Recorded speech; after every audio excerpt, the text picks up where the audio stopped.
Hello everybody, hope you're doing well. I'm sorry that I haven't really been able to post an update in the last 2 weeks about how I've been doing, but I wanted to give you an update now.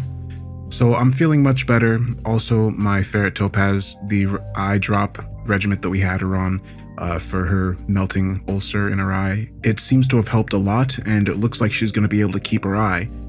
So that's awesome. I'm really happy about that. This last week and a half, I've been dealing with some issues with my computer and with my mixer. So it's just been like a bunch of things in this last month that have been all happening at the same time and making it really hard to work on stuff. But I've got all that fixed. I'm feeling better. I'm not going to be needing to do the eye drops for my ferret anymore every 3 hours like I've been doing. As of today, actually, after I post this video, I'm going down for her final vet appointment. But yeah, I'm going to be getting back on normal uploads this week. The next video I'm going to be posting will probably be on Thursday, and it's going to be a story by C.K. Walker, who wrote Borrasca, and it's called Mayhem Mountain. And I still have some work I need to do on Borrasca. It's kind of been put off with all this other stuff I've been doing, but I'm going to get back on working on that. Since it's such a long project, there are a few other shorter stories I want to get out in the meantime just to kind of get back into the swing of things, but I do still plan to have that up soon. And I just want to say again, thank you all so much for being patient with me while I've been going through this stuff lately. I'm excited to get back into normal uploads, but for this video today, this is a paranormal compilation.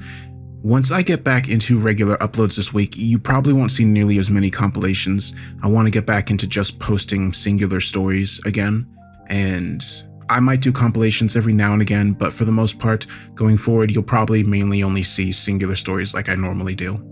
And one of the stories in this one is actually in like my top 5 favorite stories of all time. I've mentioned it a few times, so I'm excited to see if any of you can guess what it is in the comments. But with that said, I'll be replying on the comments like I normally am, and I hope you have a great day. I've never really considered myself to be much of an explorer or a particularly brave man. However, that hasn't seemed to stop me from getting into the predicament I'm in now. It was around 3 months ago that my girlfriend of 4 years left me for another man, and she really was the last tether keeping me grounded to any semblance of a social life. Don't get me wrong, I have friends that I love to see, but most live across the Metroplex, about an hour's drive, so it's a rare day when I make the effort to drive out there, and even more rare to have them drive out to see me. Over the past 3 months, I've gone through most of the stages of a breakup: sorrow, self-pity, hopelessness, and anger. But after taking a look at myself, I decided there were a few things I could improve. And although I'm not in a particularly bad shape, I wanted to sculpt my physique to something more attractive to women. This is a problem as I'm a fairly lazy man. Not everything in my life has been handed to me, but I've learned to put the least amount of effort into any and all activities as possible. So, rather than buying a gym membership and taking the 5-minute drive down the road, I decided I'd simply build myself a home workout center and do some ab blasting in my apartment. I only recently moved into this place about a month before my ex left me, sharing a 2-bedroom with absolutely no one. It lies in the far corner of the complex on the 2nd story, and the balcony gives me an excellent view of the enormous soccer fields and the woods beyond that. The only problem is that the landlady lives underneath me, and I learned fairly quickly that the whole home gym setup was a bust, as almost immediately when doing reps with the weights I bought, I heard the crotchety woman banging on the floor with a broom handle, commanding me to keep it down. As irritating as it was walking on eggshells all the time, I suppose it was understandable. So I opted to cut corners some other way. And rather than doing the smart thing and hitting the gym, my eyes turned to the vast fields at my very doorstep.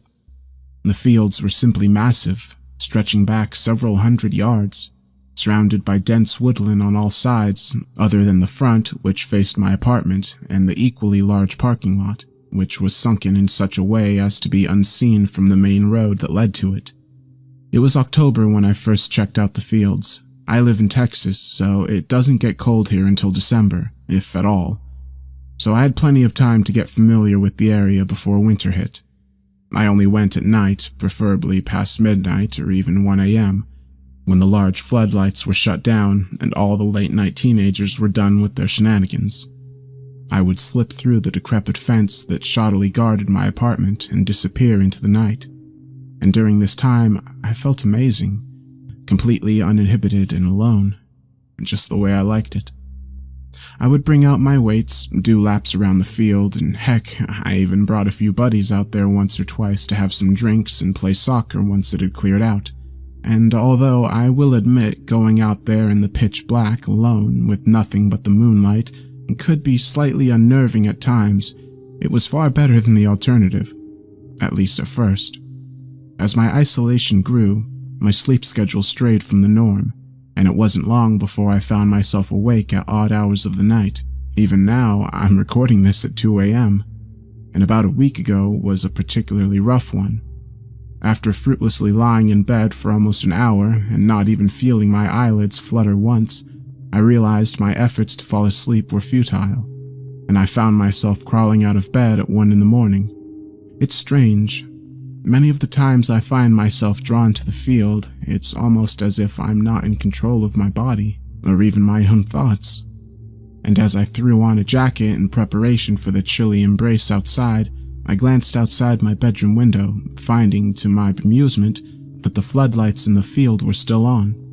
Because it was so late, I figured one of the workers must have forgot to turn off the lights for the night, and initially thought little of it. I grabbed my phone and headed outside. I was feeling strangely courageous that night, confidently strutting out onto the barren field, dropping off my shirt and jackets near the edge, feeling like the biggest man in the world, and after putting on some music on my phone, I headed to the center of the wasteland, halfway expecting to see someone out there waiting for me. The overpowering luminescence of the floodlights, combined with the sharp contrast of the utter and complete darkness of the forest encompassing it, made for an odd sensation indeed. But I still found myself walking to the center of the field and simply observing my surroundings. In the darkness, in the early hours of the morning, it is easy for one's mind to play tricks on them, and it was not uncommon for me in the past to do a double take over my shoulder whenever I thought I saw a shadow sprinting through the night, only to see a harmless flag or feel a wave of fear crawl up my spine when I heard the rustling behind me, only to discover a plastic bag in the breeze. But this night felt different. The glaring light cast long dark shadows across the field, and as I marched around, cold and alone, with only David Bowie blaring from my phone to keep me company, I felt remarkably uncomfortable. After kicking a soccer ball around the field for less than 5 minutes, a strong gust of wind hit my shirtless body, leaving me shuddering involuntarily. But this was met by a loud clanging sound of metal on metal from the woods at the edge of the field, which halted my shuddering almost immediately as I stood still as a statue, with goosebumps quickly forming up my arms. As I mentioned, it was not uncommon for there to be noises around the field, even at night, and I quickly rationalized that the wind had knocked something against a large metal garbage can at the edge of the field, and I continued with my workout, still in the zone, but alert. David Bowie abruptly shut off, jarring me into glancing at my phone. Damn it, I thought out loud. The battery had died. That's when I heard the clanging noise again, and my head snapped back towards where I perceived the noise to have originated from. I waited several seconds. No wind this time. For those who don't know, in a large field like this, it's nearly impossible to pinpoint just where a noise is coming from because of the effect echoes can have in such a wide, unobstructed space. But I had the distinct feeling it was not coming from the garbage can at the other end of the field. I had enough fun for the night. Without glancing back, I put my phone in my pocket and started jogging away from the center of the field and back towards the hole in the fence that led directly to my apartment. And that's when it happened. The floodlights went out. I kid you not, every single one of the lights turned off instantly. Here I was, damn near naked, eyes watering from the cold and goosebumps covering every inch of my body when darkness took the field. That's when my jog turned into a sprint. I felt exposed, alone, and oh so vulnerable. I'm not a feeble or cowardly man, but I knew anyone or anything out there messing with me so late at night had to have been crazier than I was. I I still had about 100 yards to run when I glanced behind me. I don't know whether to be grateful or terrified that I saw nothing in the shadows of the night, but either way I ran harder and faster than I had in a long time. My terror was so severe, I completely forgot to grab my shirt or jacket, both of which were Christmas presents, but immediate relief overtook me once I entered the premise of the complex, squeezing through the broken fence, racing up the stairs and slamming and locking the door behind me. Breathing heavily, I stumbled over to the kitchen table, my legs and lungs both burning with a white-hot pain. I was shaken, but I was all right. I threw on a shirt, almost completely forgetting about the one I left behind, and started to boil some water for tea when I knew I could finally relax. And that's when I heard it. 3 knocks on my door, my front door, at 2 in the morning. Law enforcement. That was the first thought I had. They had finally busted me for trespassing all those times, but I figured if I had just calmly explained myself, maybe they'd let me off with a warning. I walked over to my door and grabbed my doorknob, but something stopped me from turning and pulling it open. Instead, I lowered my eye to the circular peephole in the door, figuring I might as well see who it was before I opened. I shakily backed away from the door, with goosebumps immediately re-emerging on my arms and neck, as the familiar sensation of dread radiated throughout my body. I glanced at the door to make sure it was locked, and for good measure, I ran up and threw on the deadbolt when a second series of thumps reverberated throughout my small apartment.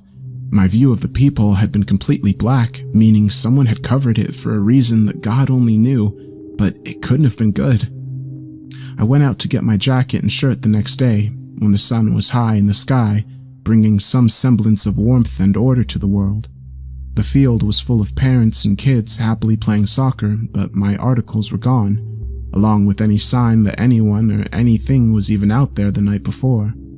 That was 5 days ago, and every night since, the lights in the field have remained on until 2 a.m. without fail. And every single night at the same time, I hear that metallic clanging in the field, whether there be wind or not, followed soon after by that familiar thudding at my door. I suppose going directly to my apartment immediately after was a poor choice, as now whatever's out there in that field knows who I am and where I live. I don't know what to do. I think maybe I should move back in with my parents. I don't know. I need to get away, and I'm terrified. It was this morning that really sent me over the edge. I opened my door at 8 a.m. in order to head to work when I nearly stepped on something. I picked up the ragged piece of cloth apprehensively, thinking it might be the garment of some homeless vagrant when it dawned on me. Although horribly mutilated and torn to shreds, it was still recognizable. I dropped the cloth in horror. It was my jacket. Even now, as I record this, I regret to inform you, I hear it.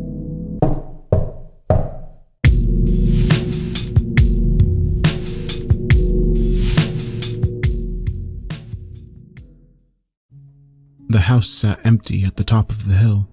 Its security lights were a beacon in the night, like a lighthouse alone in the mist, warning ships away from the kiss of sharp shores. The closest neighbor was further away than a man could throw a rock, a fact that didn't appear to be a coincidence. Inside its smooth walls, gray hardwood spread out across an expansive single floor.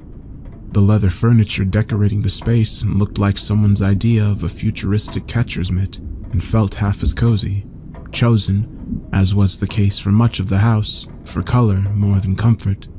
Doubly so for the tank of tropical fish that shimmered against the far accent wall. Its 40-odd gallons of water sparkled in the dark, cared for by a professional who came out to the house on alternating Tuesdays. Overhead spotlights clicked to life. They were triggered by the abrupt opening of the heavy front door. A burst of cold air was followed into the house by Douglas, the owner. He shut the door just as quickly as it had swung open, his gray, unblinking eyes flecked with bits of blue. 3 hard clacks and the door was locked. 4 beeps and the alarm system was activated. In the kitchen, Douglas stood at the refrigerator and poured himself a glass of water, drinking it down in one gulp, then did the same with a scotch. He was thirsty and had been for some time. His nerves were on fire and needed extinguishing. After another scotch, this one over ice, he drew the blinds and ran the shower until the mirror couldn't be seen. Then he undressed and stepped in. Under the hot water, Douglas kneaded his sore neck like a baker working a tough batch of dough. 3 days now it had been stiff. 3 days of limited movement, of waking in the mornings with a cry. The rub helped, but he knew within 20 minutes of getting out of the shower, his neck would be back to the way it had been before. A masseuse was in order, he thought to himself. One of those cute girls he always passed by at the gym. The thought alone was enough to relax him. The little hairs on the back of his neck suddenly stood up. He felt the unmistakable presence of a man standing just behind him. He rubbed the water from his eyes to catch the intruder in the act, ready to pounce on him in a commotion of fists, but he was alone in the steamy shower. And though the feeling faded the longer he kept his eyes open, Douglas swore he could feel subtle changes in the direction of the air. Shifts so slight they didn't even move the shower curtain. Almost like breathing, yet soundless and cold. Ready for bed, Douglas turned off all of the lights in the house. As he went from room to room, he checked the windows to make sure they were locked properly, noting with some comfort the wires of the house's alarm system. He had settled into a decent state after 2 large scotches and a hot shower, and he looked forward to a good night's sleep for a change. He crept into the bedroom, slipped between the cool covers, and let his eyes close of their own accord. The house was quiet, secure. A few odd moments in the shower notwithstanding, Douglas felt the closest to content he could expect. Already the silken kiss of sleep was swallowing him down, like sinking into the warm sap of 1,000 billowing trees. "Tastes like salt." A whisper in his ear. He jolted awake at the man's voice, with it the sensation of breath on his face. A moment later came the loud bang of something hitting his bedroom window from the outside. First the impact, then the shimmy of glass dancing in its frame. It sounded like a fist had pounded at the window. He threw the covers off and jumped out of bed, looked around the room for whoever had whispered to him. Once he was sure he was alone, he yanked the curtains open. No one, just his front yard. A hill which sloped down to the empty street, all of it blanketed in yellow-white moonlight. Douglas leaned in close to look under the window. Possibly the trespasser had ducked down and was hiding against the house, tucked in behind the azaleas. A blackbird twitched in the grass. Its wings flapped in erratic rhythm, and its legs were 2 hardened sticks. Douglas looked for and found a sign that the bird had hit his window. An impression of the animal's shape had been left behind, a fine silhouette rendered in dust, the body at the center and 2 feathery wings spread outward.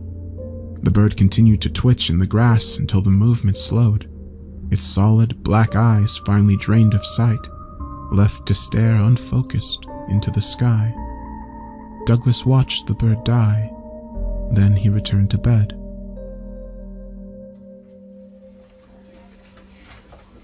The autumn sun slept behind a coat of clouds. Meanwhile, some people had to work. Douglas stood at the water cooler down the hall from his office, repeatedly refilling and draining a cone-shaped paper cup. He was still thirsty despite a good night's sleep. Each time he drank, he watched the bubbles rise up from somewhere unseen and wobble to the top of the water jug. The sight was hypnotic. At some point, he lost the need to blink. "Hey, what happened to you Friday?" Douglas looked up from the dancing bubbles.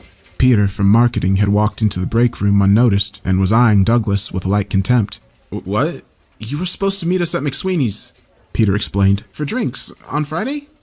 "Oh, sorry about that," Douglas managed. As much as he tried to think of an excuse for not going, he couldn't come up with anything sufficient. "It's Ed you should worry about. You know he likes the whole team socializing, kiss the boss's ass thing. If you keep no-showing, he'll rethink the promotion." Douglas nodded distantly. He raised his paper cup. "Does this water taste funny to you?" "I don't drink water. I drink coffee like God intended." With that, Peter left the break room and resumed his blonde life.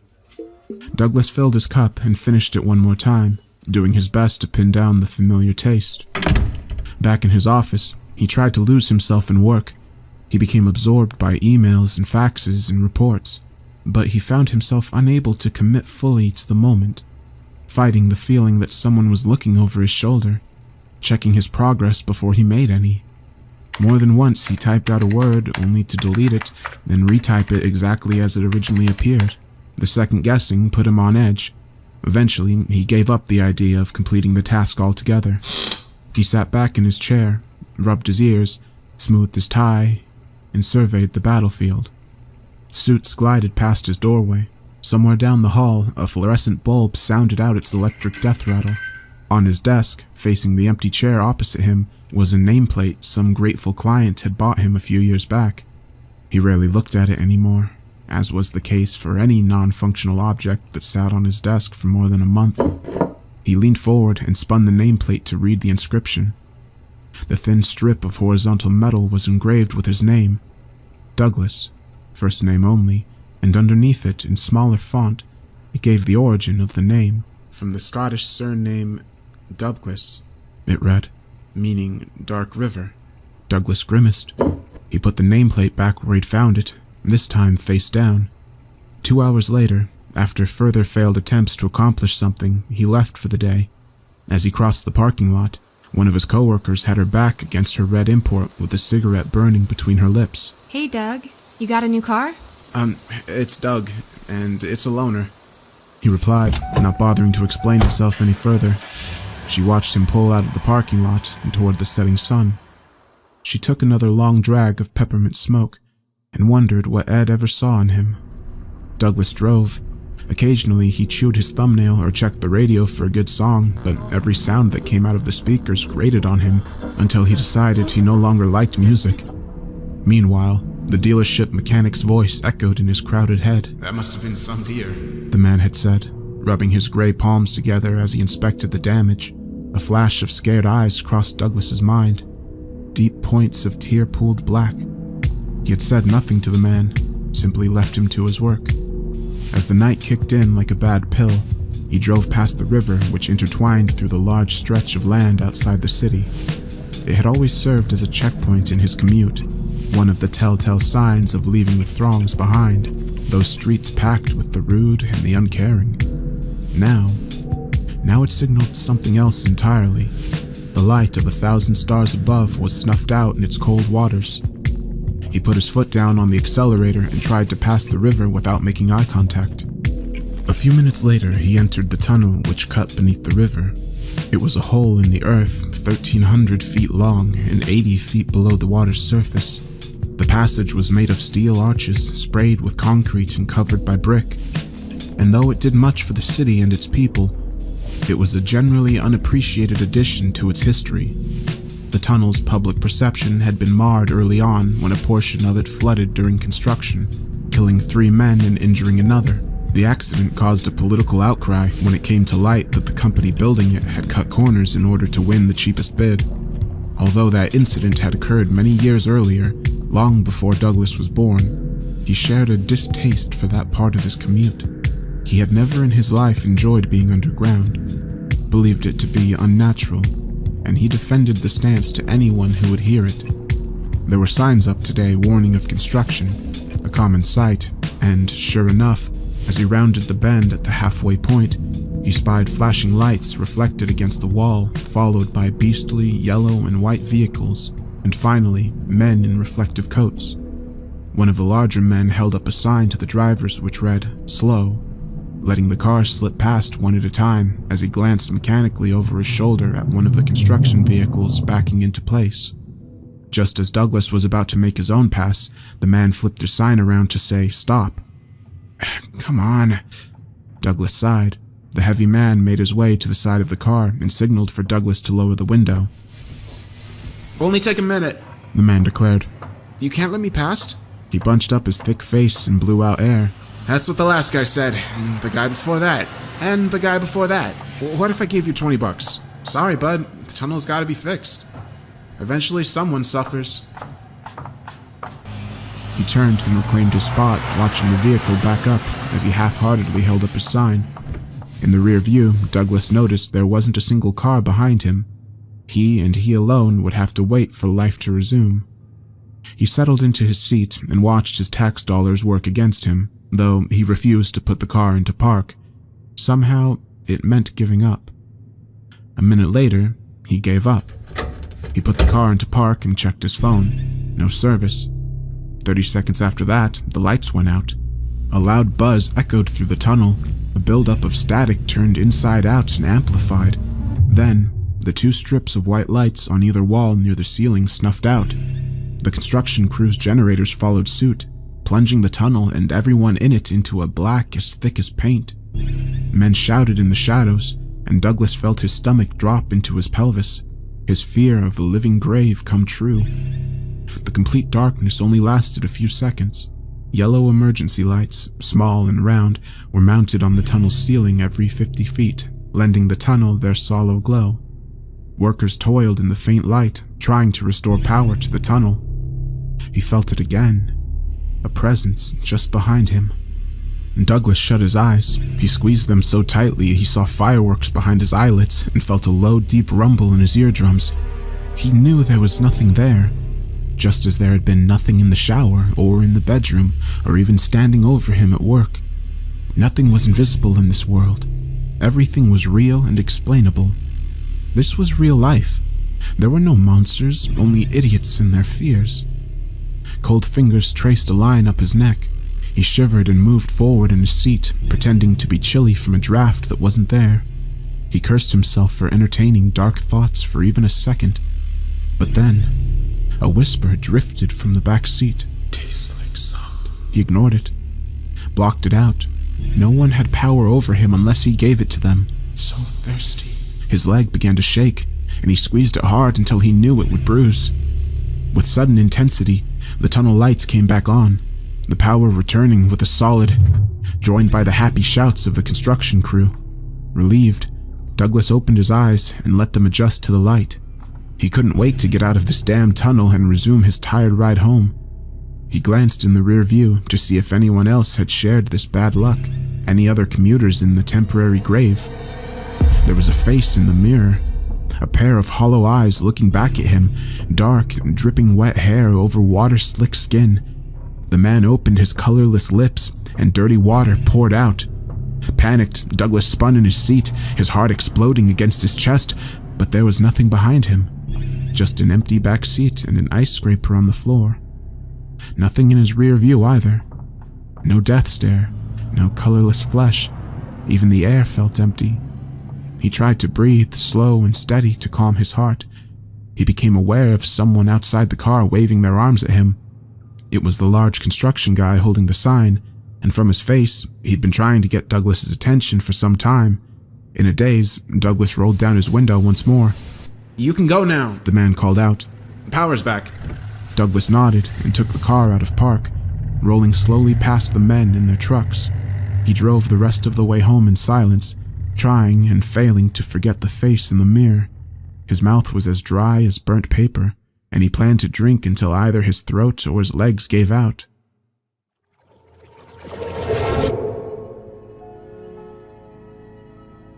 Douglas knew he was dreaming. He walked through a dark field at night. The grass was ankle-high, black as oil, and it stretched to the horizon in windless sway. The dirt beneath his bare feet was black too, like potting soil but not as damp. There was no moon in the sky, nor direction in his heart. He simply walked. Lifeless dirt between his toes as birds cawed unseen in the grass. If he strained to see them, he would catch moments of black feathers twitching between the blades, their eyes like voids filled up only with hurt. Douglas stopped. A man lay on the ground ahead, his face buried in the dirt. His clothes were soaked, and a puddle of what he hoped was water had formed around him. Are you okay?" Douglas asked without moving his lips, but the man didn't answer. Douglas moved closer and repeated the question. The man still didn't move, but this time he answered. His voice was the dry crunch of gravel underfoot. "So thirsty." A loud knock woke Douglas. He spasmed in his chair and gave out a shout. "Whoa!" Peter stood in the doorway. Douglas looked around his office and situated himself. He had dozed off behind his desk again. He shook his head and apologized. "Noises have been setting me off lately." Peter gave him a condescending look. "You need to relax. Just a friendly tip. No one likes a guy who gets stressed easily, especially Ed.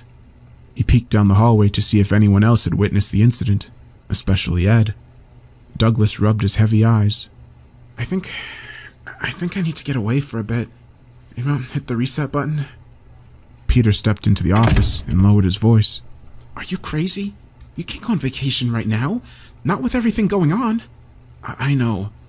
Peter paused to scratch his nose. And then he smiled. What is it? Peter nodded. I know just the thing. As Douglas took a seat in the small waiting room, the pretty girl came out from behind the welcome desk and handed him a clipboard. It held a release form, printed on 2 sides of 1 page, and a pen clipped to the top with the place's name on it. Deep Escape. Standard stuff. The girl said. Not liable for anything, blah, blah, blah. She smiled and returned to her desk, where she kept her phone hidden behind the computer monitor. Douglas filled out the form on autopilot. If you've read one, you've read them all. Meanwhile, Peter's words rang in his head. Did I ever tell you about my brother? The poor guy came back from Iraq with shell shock. I'm not sure what they do exactly, but it's some kind of isolation. It's no sound, no sight. He said he tripped out a bit at first, but by the end, he felt like he'd slept for a year. Douglas didn't really care what they did, so long as it worked. He was tired of being anxious about being tired. His mind just needed a little break before it broke. There was no such thing as unseen presences or disembodied voices, just the very real effects of stress on the brain, and he knew that he had to treat it in very real ways. He skipped over all the disclaimers and got to the part where he signed on the line. Before long, he was standing in a private room the size of a bedroom, while an attendant explained the white beast in front of him. When you enter isolation, the young man explained, you're in the darkest place in the world. The thing was the width of a large bed and twice as high. It was enclosed on all sides, with a slanted front wall where the door was located. The door had a handle on its left side to open. It as well had 2 larger ones on the body to hold while climbing in. The attendant explained everything about the treatment, how to get the most from the experience, which specific parts of the brain it stimulated, but Douglas was only marginally aware of him until he asked if Douglas was ready. Douglas nodded, and with that, the attendant showed him where to hang his clothes and left him alone in the tiled room. Naked, his clothes folded on the small bench, he opened the white beast and stepped inside. The water was set to skin temperature, making the transition an easy one. It was like slipping into a second skin. A friendly hand that welcomed him and took him in safely. A deep voice inside told him not to get in, not to do this, but already the smooth water had won him over. Completely inside, he crouched down low and pulled the small door shut behind him. Dark, true dark, was as unfamiliar to him as it was for most. Accustomed to ambient light as his eyes were, from sun to moon, starlight to streetlight, they struggled to make sense of the complete absence of stimulation. Douglas found the first minute of this new darkness to be dizzying, and he only lay down in the shallow water when he felt comfortable enough to move. He was surprised to find he floated easier than normal, and he seemed to remember the attendant saying something special about the water, which gave it that characteristic. As the shadows settled in around him, the water no longer sloshing against the side of the tank, his ears, too, fought to understand a loss of constant input, followed by his skin. He lost all sense of time passing. Soon his eyes were creating a show for themselves. Flashes of light formed and swirled above him, and he watched them like a child does a fireworks display. A beautiful burst of color exploded before his eyes. At its center, set like a jewel, a tiny dot of black grew until its true shape became clear. An eye opened wide. The black pupil at the center expanded until it overtook the outer colors completely. Surrounded by pure black once again, he was jarred by the deafening sound of impact that filled up his eardrums, like a bird smashing into a bedroom window, like the world come crashing down, and he was pulled into the black, all-encompassing pupil and out the other side where his hand struggled to regain control of the steering wheel. There was a long crack in the windshield, like lightning eating up glass. At one jagged junction, a bit of something black broke up from the broken pane. Douglas watched with detached horror. His body burned with adrenaline and his eyes stung of tears. In a moment, everything had changed, sticking out from the glass, waving in the wind. It was hair. He checked the rear view after swerving noisily a few times. The car had ended up on the side of the road where the river snaked close to the shoulder. There were no other cars on the road, normal for this time of night. He put the car into park, turned the key, and slowly got out. His legs felt uneven, his body unfit for walking, and he came around the front of the car, expecting the worst. A man lay on the ground ahead, his face buried in the dirt. Are you okay?" Douglas called out. No answer. He asked again. This time the man moved his lips. Douglas rushed to him and turned him on his side so he could breathe. He propped the man's head up in his lap. The man breathed. "Relax, it's okay. Help." Holding the man's head, he asked, "How?" Call. His voice cut out painfully. Each word took tremendous effort. "Police." Douglas closed his eyes. After taking a quick shower at home, he poured himself a drink to relax before he went back to McSweeney's. If he called the police now... "Call. I already called them," Douglas said. "We have to sit and wait for them. They told me to wait." The man in his arms began to cough. Douglas asked what he needed. I'm thirsty." Douglas looked over his shoulder and saw how close they were to the edge of the river. The water churned past small, smooth rocks. He tried to lay the man's head down on the grass, but he couldn't find a way to do it that didn't cause the man to scream out in agony. Instead, he carefully dragged him backward, grunting and sweating to the river until his legs were submerged in it. With one hand, he cradled the man's bleeding head from dipping into the river, and with the other, he scooped up cold water and fed it to him. "It tastes like salt," the man complained. It didn't make sense at all. Douglas tried it himself, but tasted only water. It's a river," he said. "It's fresh water. It tastes like salt," the man repeated. He took another sip, looked up at Douglas as he struggled to take a breath. When what? When are they coming?" Douglas paused. "Soon. Just relax." The man's gut rose and fell like waves. You didn't do it." Douglas scooped up more of the water in his palm. Do what?" Call." His hand stopped. The man's wide eyes stared up at him accusingly. Douglas didn't appreciate the look. Of course I called." "Call again. There's no point. They're already coming." Douglas was starting to get annoyed. The two men locked eyes. They understood each other too well, together in that moment. Their lifelines tangled like bad wires, the river gurgling and splashing into them, pushing past their bodies eternally. A moment stretched into lifetimes. Time was nothing. Life had stopped. The man took a great, deep breath, and with the night air loaded in his lungs, he opened his mouth to scream for help. Douglas pushed the man's head under the surface. The scream became bubbles in an ungiving torrent of frigid river water. He wouldn't let this man ruin his life, this stranger who had no business walking along the side of the road at night. The unwelcome weight that hit his bumper and bounced off his windshield. The man who thrashed and swallowed the river with his eyes wide open. His eyes... Douglas opened his eyes. He was in the dark again. Back in the tank. Deep escape. Floating in space. But he wasn't alone. Something was in there with him, crouched over him. A presence, a sound, a body without a body which had been following him around. Cold fingers shot out and wrapped around his neck, pushed him down underwater. Douglas looked up from dark water to dark sky. Even in perfect pitch, he could make out the face of the man above him. It was no surprise. His lungs and eyes burned. He took in great big mouthfuls of water and noticed, as his vision faded and shook, that it had a strange taste, like the water cooler at work, and he thought back to the attendant who had introduced him to the device he was now drowning in. "In order for you to stay afloat, the water is treated with Epsom," he had said. Epsom. Salt. It tastes like salt. Tight fingers squeezed his throat shut. They turned his vision black, blacker than the water, the dark river that swallowed him down. You're in the darkest place in the world. Not yet, but soon. All that was left was to give up.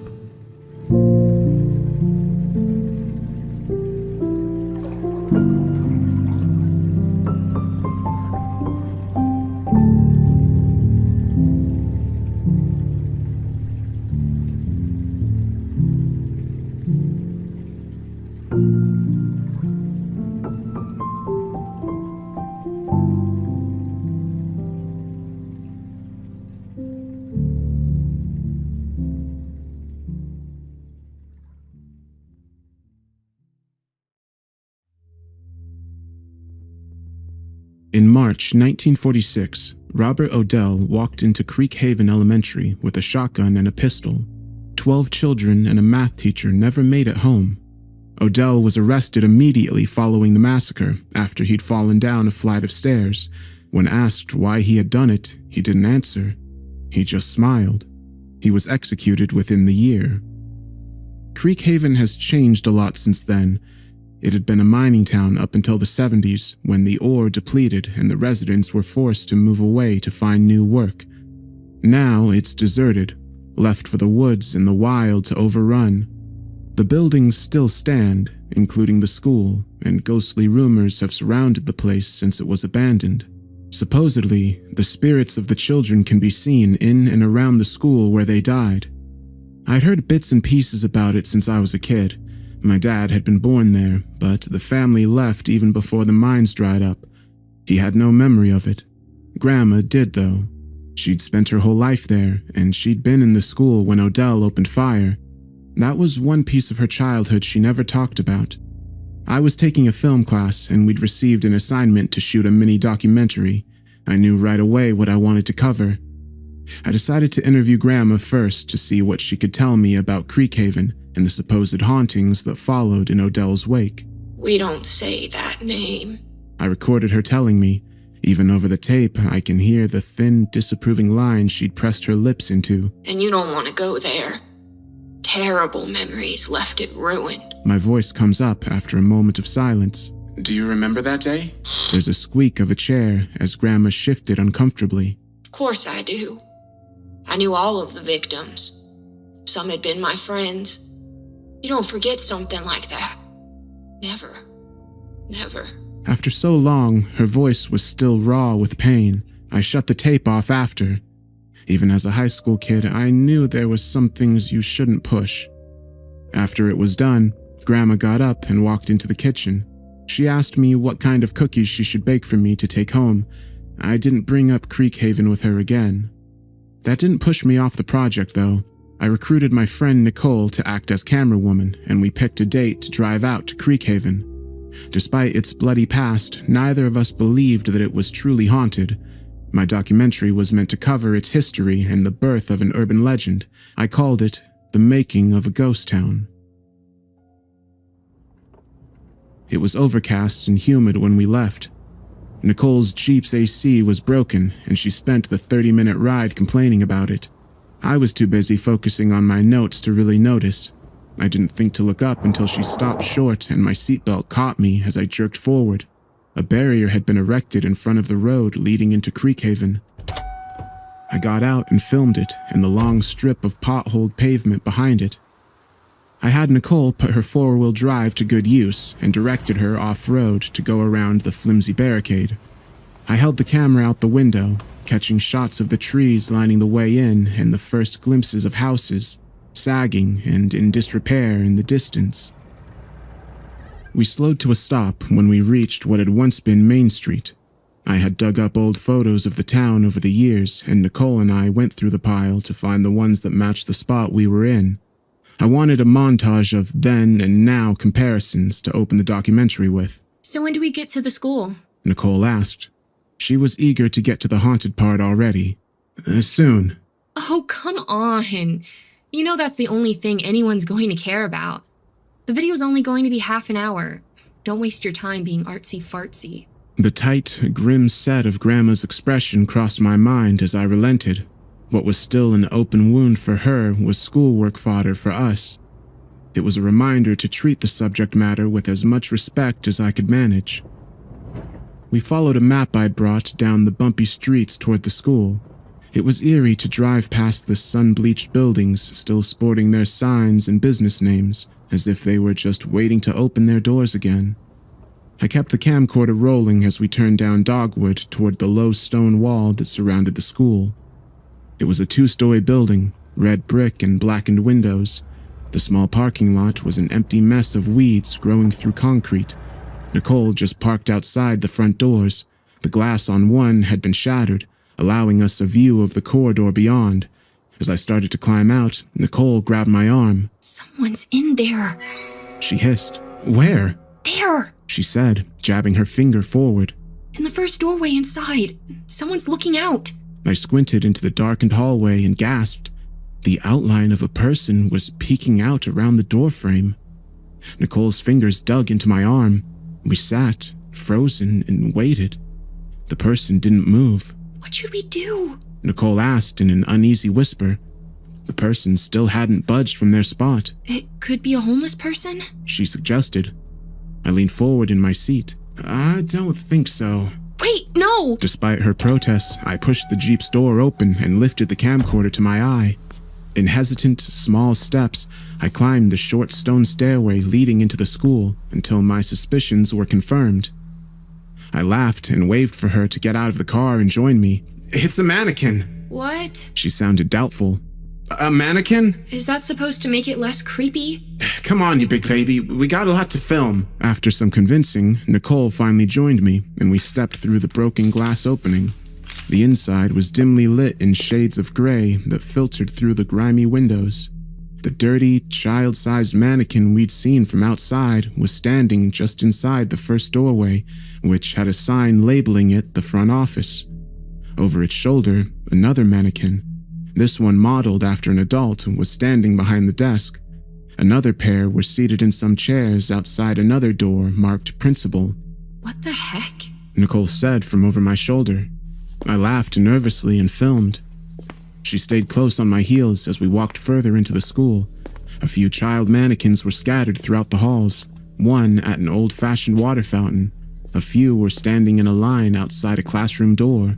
Within the classroom, an adult mannequin had been placed in front of the chalkboard, and some of the seats had more of the smaller ones in them.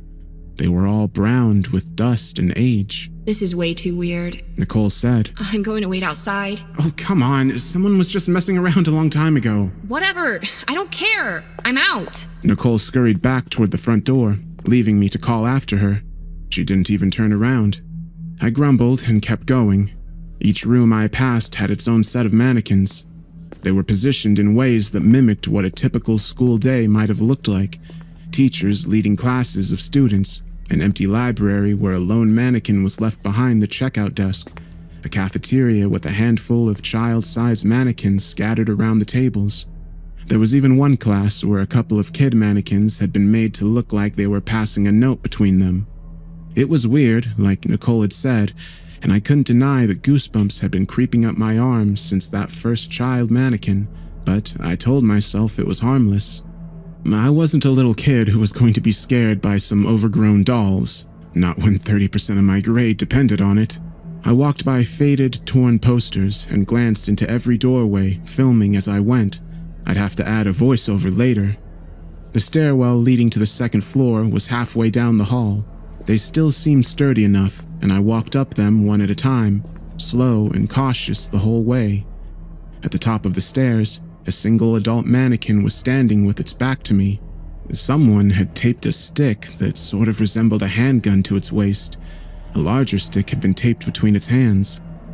I wrinkled my nose in distaste at the obvious symbolism and shoved the thing off to the side. It fell over with a crash that echoed down the length of the hall. I shuddered and stepped over its legs to continue on. Unlike the first floor, there was only one classroom that had any mannequins in it on this one. An adult-sized mannequin was at the front of the room, half-turned with its arm raised and pointing toward the blackboard. Every seat in the class was filled by a child-sized counterpart. They were facing forward, as if paying attention to their lesson. I panned the camcorder across the class. A loud bang came suddenly from the stairwell, and I jumped, instinctively turning towards it. The silence that followed rang heavily in my ears. "Nicole?" I called. "I'm up here!" But my friend didn't answer. Icy sweat broke out across the back of my neck. I chewed my lip, trying to convince myself it had just been something I disturbed on my way up, finally toppling over. My thoughts were cut short by the soft murmur of childish whispers coming from within the classroom. Slowly, even as I screamed at myself not to, I looked back into the class. All of the mannequins' heads had turned toward the door. Their blank, pale faces were fixed on me. I stumbled back a step with a short cry, my camcorder fumbling in my hands. Something creaked, low and long, from inside the classroom. Suddenly, I couldn't remember how to move my legs. There was a heavy thud, another, and then a third, like footsteps, and they were getting closer. A deep, guttural growl rumbled out into the hall. The footsteps were becoming quicker. I tore myself from the spot and ran, screaming, down the hall. At the top of the steps, my feet tangled in the legs of the mannequin I'd pushed over, and I barely managed to catch myself on the railing before pitching headlong down the stairs. Frantically, I looked back toward the classroom. Dirtied, elongated fingers had closed around the doorframe. The mannequin dragged itself stiffly into the hallway. Its head turned jerkily towards me, and it growled again. I didn't look back a second time as I leapt down the stairs, two at a time, and bolted back down the hall to the front door, shouting for Nicole to start the car. I was convinced I could hear the uneven, angry footsteps of the mannequin pursuing me out of the school. We screeched out of the parking lot and out of Creekhaven.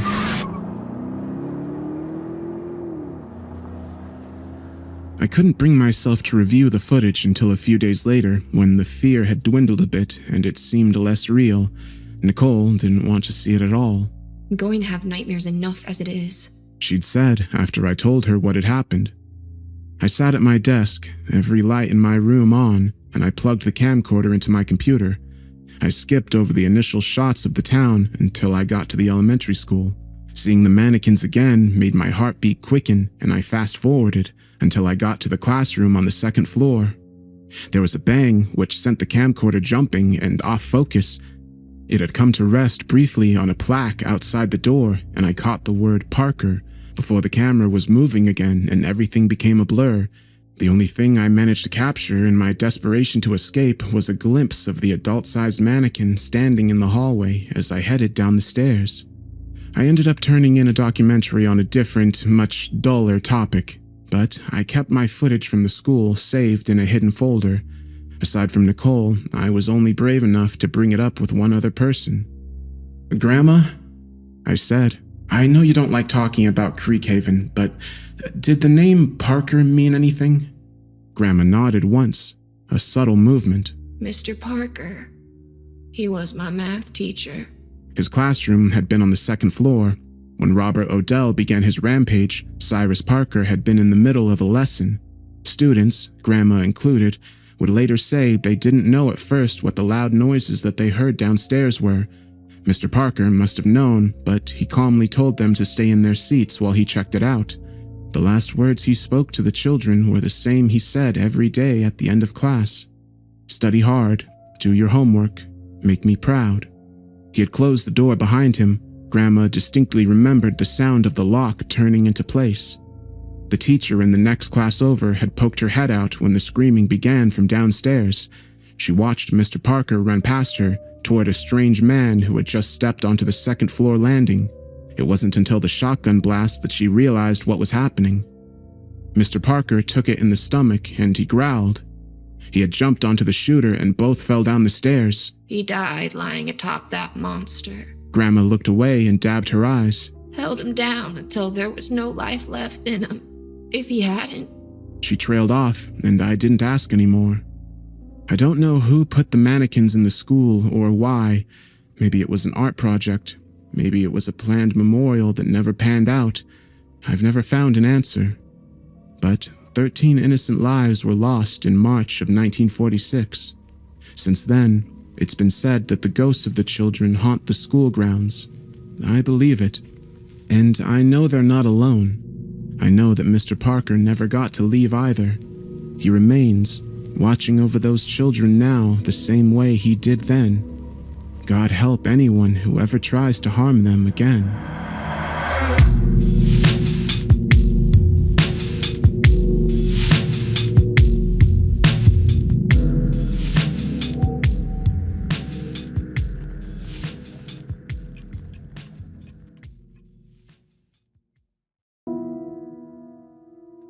Call me macabre, but I've always been fascinated with hangings. It's not that I want to watch someone die, it's that I enjoy the history surrounding public executions. Every hanging site has its own tale to tell, and there are hundreds to explore across North America, many of which are open to the public. There's this indescribable feel that comes with standing in an old building, knowing that not so long ago, people were climbing over one another to watch criminals die and cheering as it happened. So, really, if anyone's macabre, it's them, not me. The experience I'm sharing today is my favorite. I don't want to be cheesy and say it chills me to this day, but it is the hanging site I've visited that's left the biggest impression on me. You know that high you get from reading a good horror story? That usually fades with time, but what I experienced there is as potent now as it was then. Let me tell you about the noose of the hanged men. And yes, that's men, plural. About a year ago, I was in Nova Scotia on business when I learned of a little-known hanging site down in a small port town about an hour and a half away from Halifax. Given my aforementioned interest in the subject, I decided to use my day off to visit. I had to go through a few hoops, but after speaking with the tourism office, I was put in touch with someone from the town's historical society who agreed to give me a tour.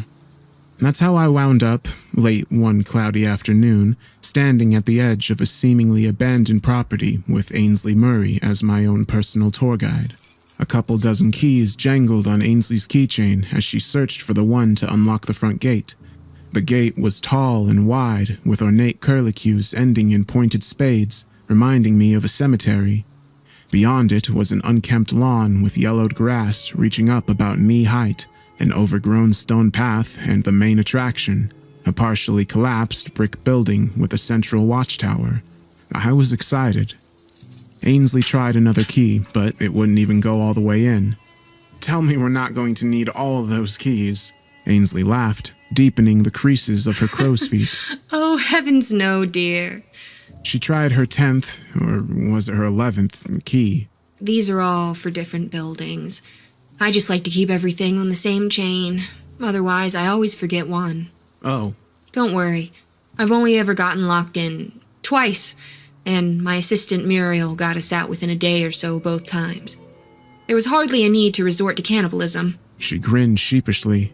I snorted and replied, "Ainsley, I like you already." Thanks, love. But keep your lustful thoughts to yourself.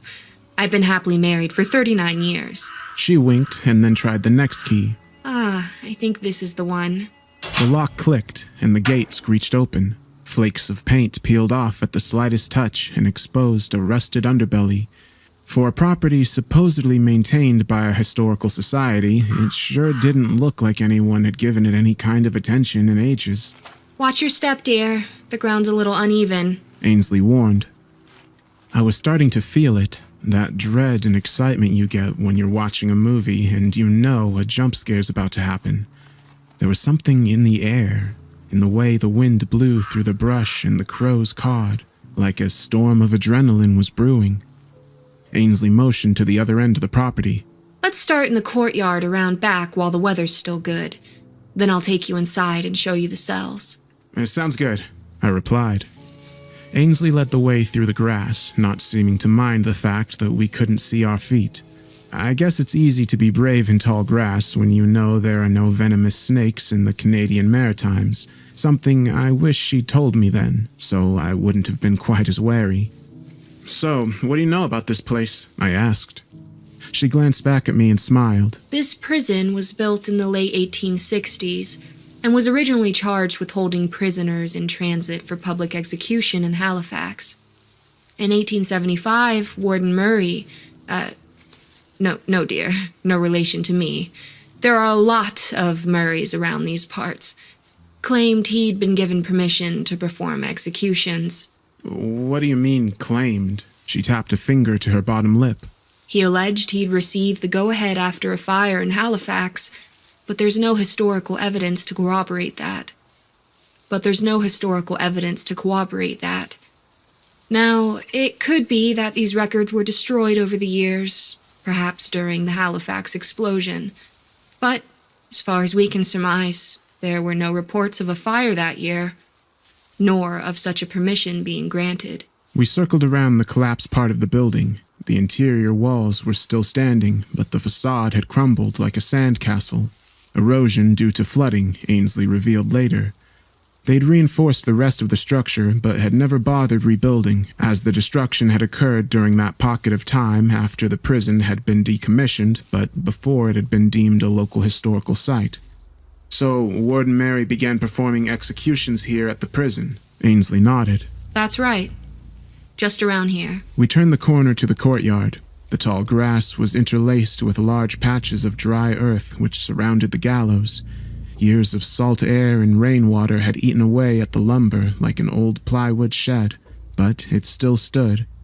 There was the base of the stairs leading up to it, 2 large poles on either side and a splintered beam stretching across. The rope was missing, but it had left a groove in the wood from the weight of multiple executions. Something was off. The door was missing. I asked, "You said he started in 1875, right?" She nodded. I inspected the structure closer. Maybe the door was blending into the rest of the wood. The more I looked, the more convinced I became that it was missing. There were no seams, just straight planks going all the way across. "But there's no door," I said. My eyes scanned the overhead beam and landed on the spot where the rope would have hung. The groove and discoloration could only be seen along the top quarter. Were they hoisting in 1875? Ainsley smirked. According to reports, it was Murray's favorite technique. I felt chills of excitement intertwined with hints of dread. Here's the thing, there are a handful of techniques to hang people. By 1870, most of Canada started adopting the long drop technique. That's the one you're probably most familiar with. The prisoner standing on the gallows with a noose around his neck. A door opens under him. He falls, his neck breaks, and he passes out. He suffocates while unconscious, which is considered more humane. Hoisting, on the other hand, is a lot more barbaric. The criminal starts on the ground. A rope gets tossed over a high beam, tied to his neck, and then they pull the other end to, you guessed it, hoist the person up by their neck.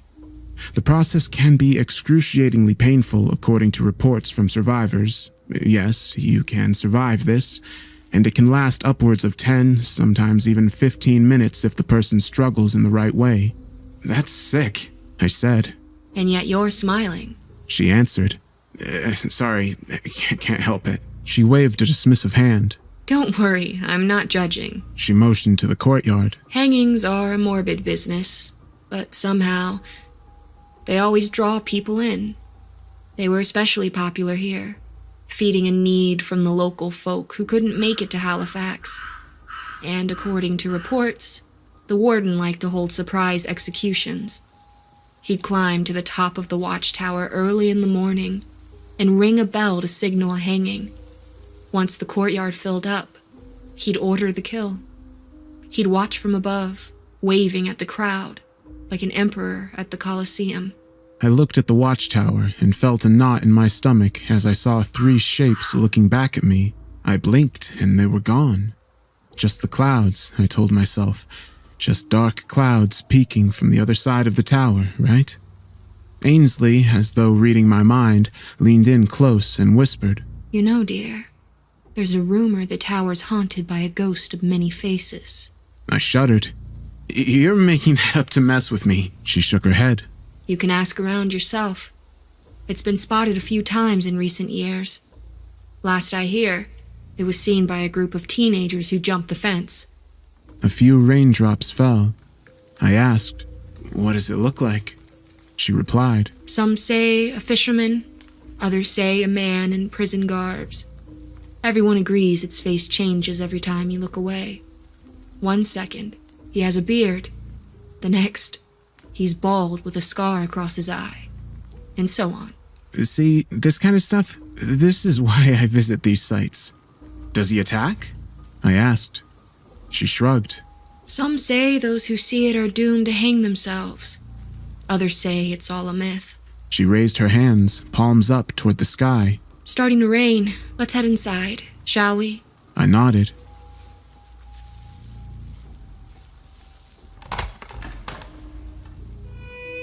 Gaslights were still mounted to the walls, but they'd run dry ages ago. Thankfully, Ainsley and I had the foresight to bring flashlights with us.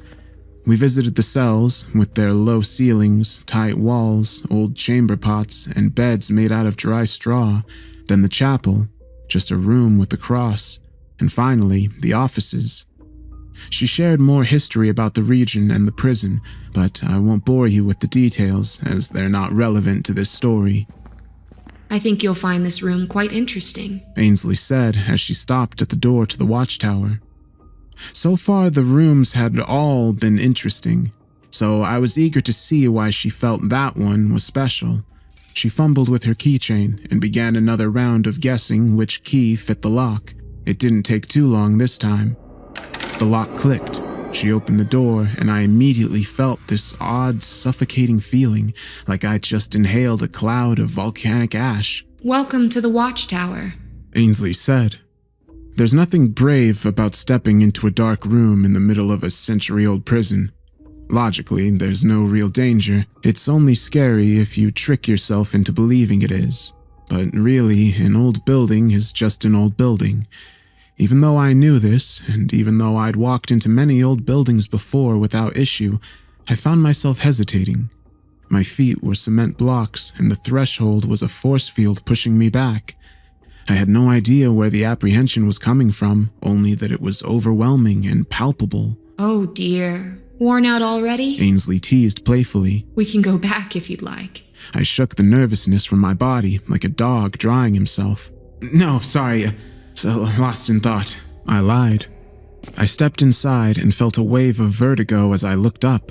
The watchtower was only about 3 stories high, but the spiral staircase leading up and the way the room narrowed closer to the top made it feel like it stretched as high as a lighthouse. It took me a moment for the lightheadedness to clear and for me to notice the object dangling halfway up. A noose. A very large noose. Squinting, I circled around, trying to figure out if it was a trick of angles or if it really was that large. The more I looked, the less it seemed like an optical illusion. Why? The words caught in my throat. Why is that so big? Ainsley inhaled deeply, as though to scream, but what came out wasn't a scream. It was a story. That, love, is the noose of the hanged bin. You see, the key for this tower was actually lost for the longest time. It was only once the Historical Society began looking into the prison that it was discovered in the ruined West Wing, in the warden's office. It's since been moved, but there was a chest here. She pointed to a spot at the foot of the wall. The bricks were brighter than the ones surrounding it. In it, we found the warden's journals. He was... She narrowed her eyes. A very sadistic man. I circled around the room again, trying to look at the noose from every angle. There was something captivating about it, like a tire swing of death. Ainsley continued. He was obsessed with figuring out how many people he could hang with a single noose. I blinked. You mean before having to replace the rope? She shook her head. No, not the amount of hangings he could perform, but the amount of people that he could hang at the same time. The statement took my breath away. Hanging more than one person from a single noose at once? Could it even be done? She motioned to her neck. He started big. 10 people. He wrapped the noose around their throats and hoisted. It took 5 guards to lift the weight, but the cord snapped before they could see what would happen. He tried again with 9 people, and this time, the cord held. Unfortunately, with 9 shoulders pushing the heads apart, there were gaps. It was impossible to make the noose tight enough to hold all the heads in. People slipped through the cracks, making room for more people to slip through, until they all did. I tried to imagine what it felt like to stand in a semicircle with 9 other people, and I swear I could feel the rope around my neck. I wondered how it felt to be lifted, certain you and everyone else was about to die, only to slip to freedom. Would it be a relief, or would it be horrific? So he started at 10, then 9, and went down from there?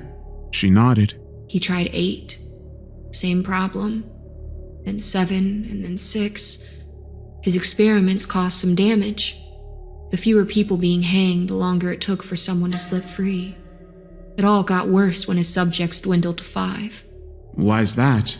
Well, by 5, he was able to pull all prisoners high into the air before any of them were able to slip out.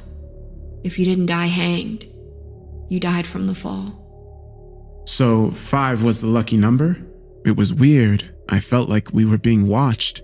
I kept looking up at the top of the watchtower, expecting to see someone staring back down at me. No, dear. He wanted people to die from the noose, not the fall. He got stuck on 5 for a while. He was sure it was a question of tying the noose the right way. He was determined to make it work, but he only had a limited amount of prisoners to play with. Warden Murray began collecting people he didn't think would be missed. I winced. What did he do when he ran out? She took a seat on the staircase and glanced up at the noose. The room, despite being exposed to the fresh air from above, felt stale and suffocating. Ainsley said, Warden Murray began collecting people he didn't think would be missed. Homeless people, transients, anyone who didn't have a family or wandered too close to the prison. I rubbed the back of my neck. Damn. Now, this may be unrelated, but I've uncovered reports of whole families going missing around that time. Their belongings untouched as though they'd been taken in the middle of the night. I can't confirm good old Warden Murray was involved, but it is interesting how the timelines match up. Purely conjecture on my part, of course. But how many transients can you kill before you run out? And still, with all that death, none of his 5-person experiments worked. It felt like a boa constrictor was trying to hug my esophagus. Why was the air here so thick? Murray sounds like a sick bastard. My voice was hoarse. I was dehydrated. Ainsley nodded. He was. It took him months to give up on testing the noose on 5 people. He nearly lost it when he went down to 4, and they still got out. To make matters worse, no one survived the fall at 4. At least 5. The first person was sometimes able to make it out with broken legs. At 4, it was hopeless. They could hoist them faster, higher, and the fall was too high. As we talked, the noose above began swinging left to right in the breeze. Ainsley explained. He tried everything. Tightening the rope, speeding up the process, turning heads in every which direction he could try, facing in, facing out, facing the side out, everything. The swinging changed direction. It went forward and back, forward and back. But it never worked. The prisoners would struggle. They'd twist free and splat on the ground. It was alternating now, left to right, forward and back, swinging incessantly. He was a stubborn man. He started binding people by the waist, but it just took one person to slip out of the noose and then splat, all 4 together. Fear spread through my body in a sudden splash, as though I'd been dropped into a tub of ice water. The noose, the goddamn noose. The rhythm of its swings stopped being so regular. It went right, forward, right, back, left, forward, right, as though being pulled in every direction. I rubbed my neck. I tried to inhale, but there was a weight on my chest. Are you starting to have trouble breathing? Ainsley asked. I gasped. Yeah, how did you know?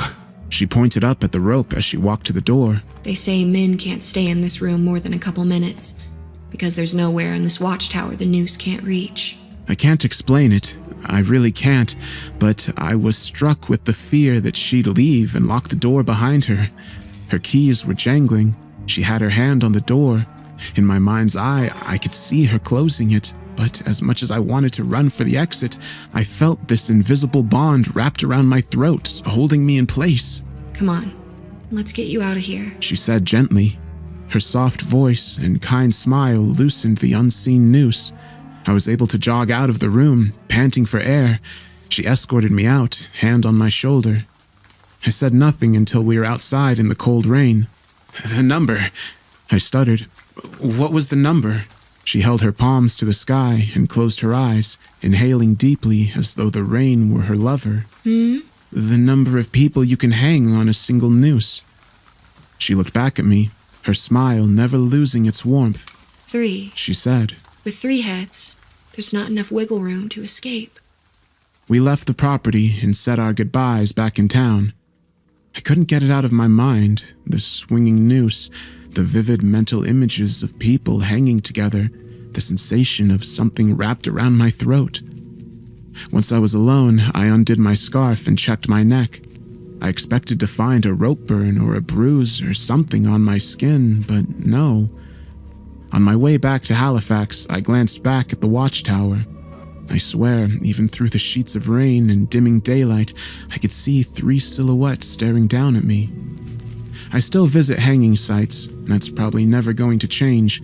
The only thing that changed is every time I see a noose that's even slightly looser than the norm, I remember that little prison in Nova Scotia, and I feel a shot of adrenaline and just the slightest tightening in my throat.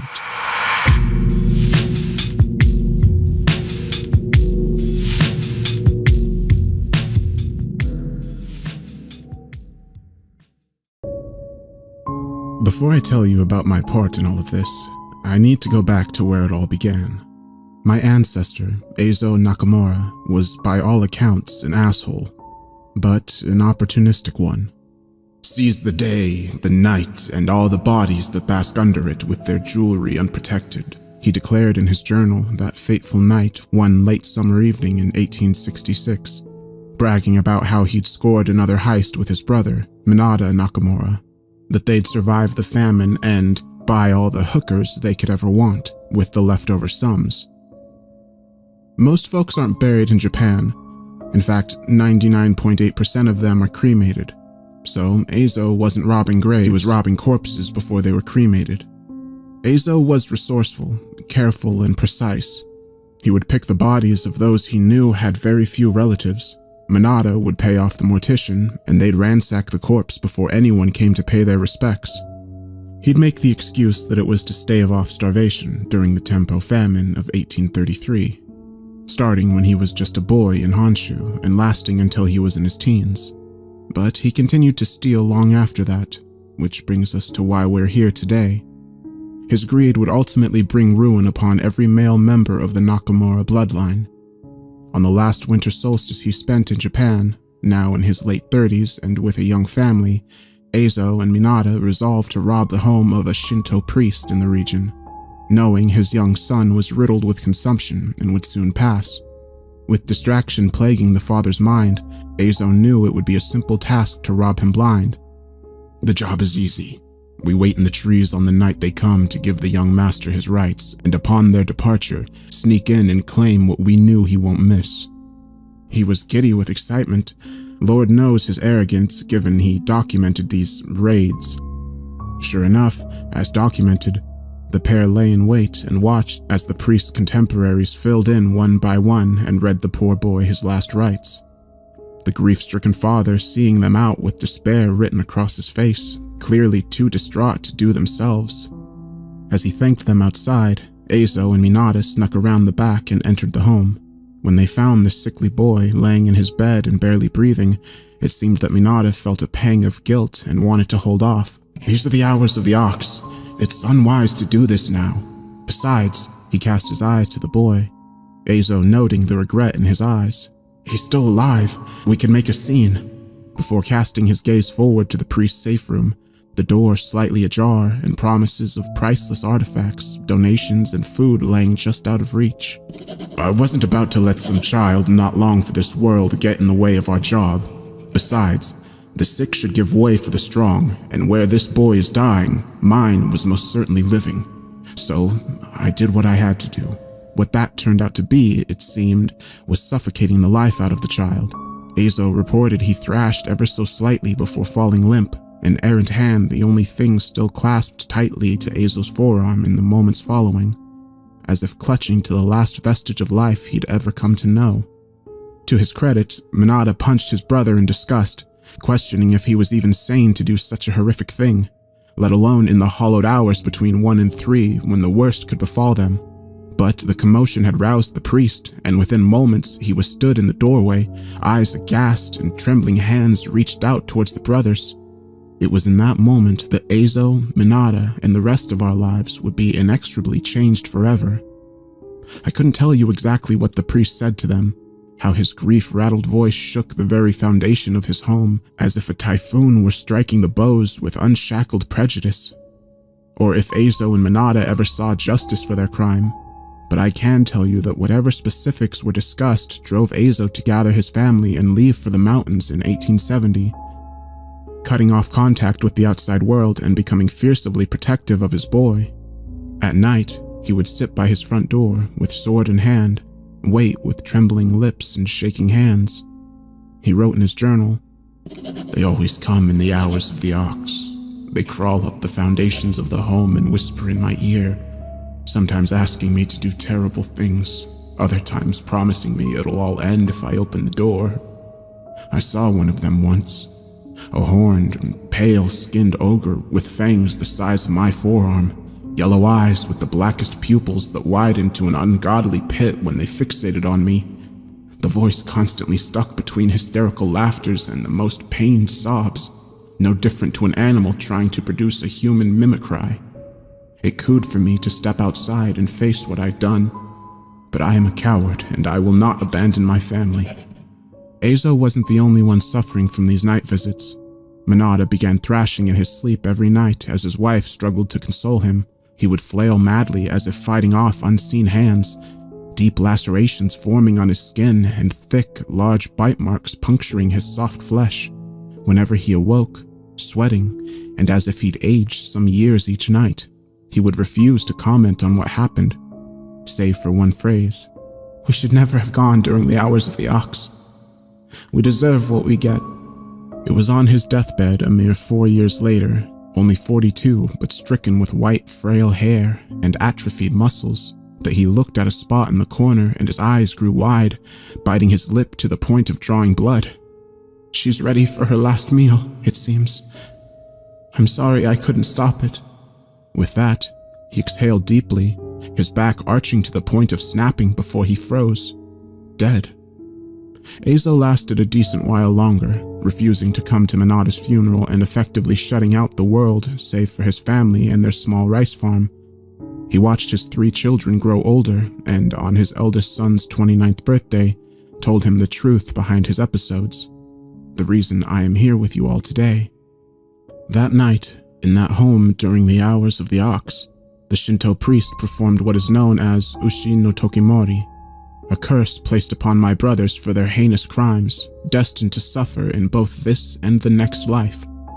Azo wept, and the guilt of his actions overcame him as he apologized profusely to his son Tenzen, the young man not understanding why. In those later hours, when the knocking on the door grew frantic and the scratching accompanied a deafening wailing that Tenzen whipped around to hear, his father gasping from his bed, "So he was right. You hear it too, Tenzen.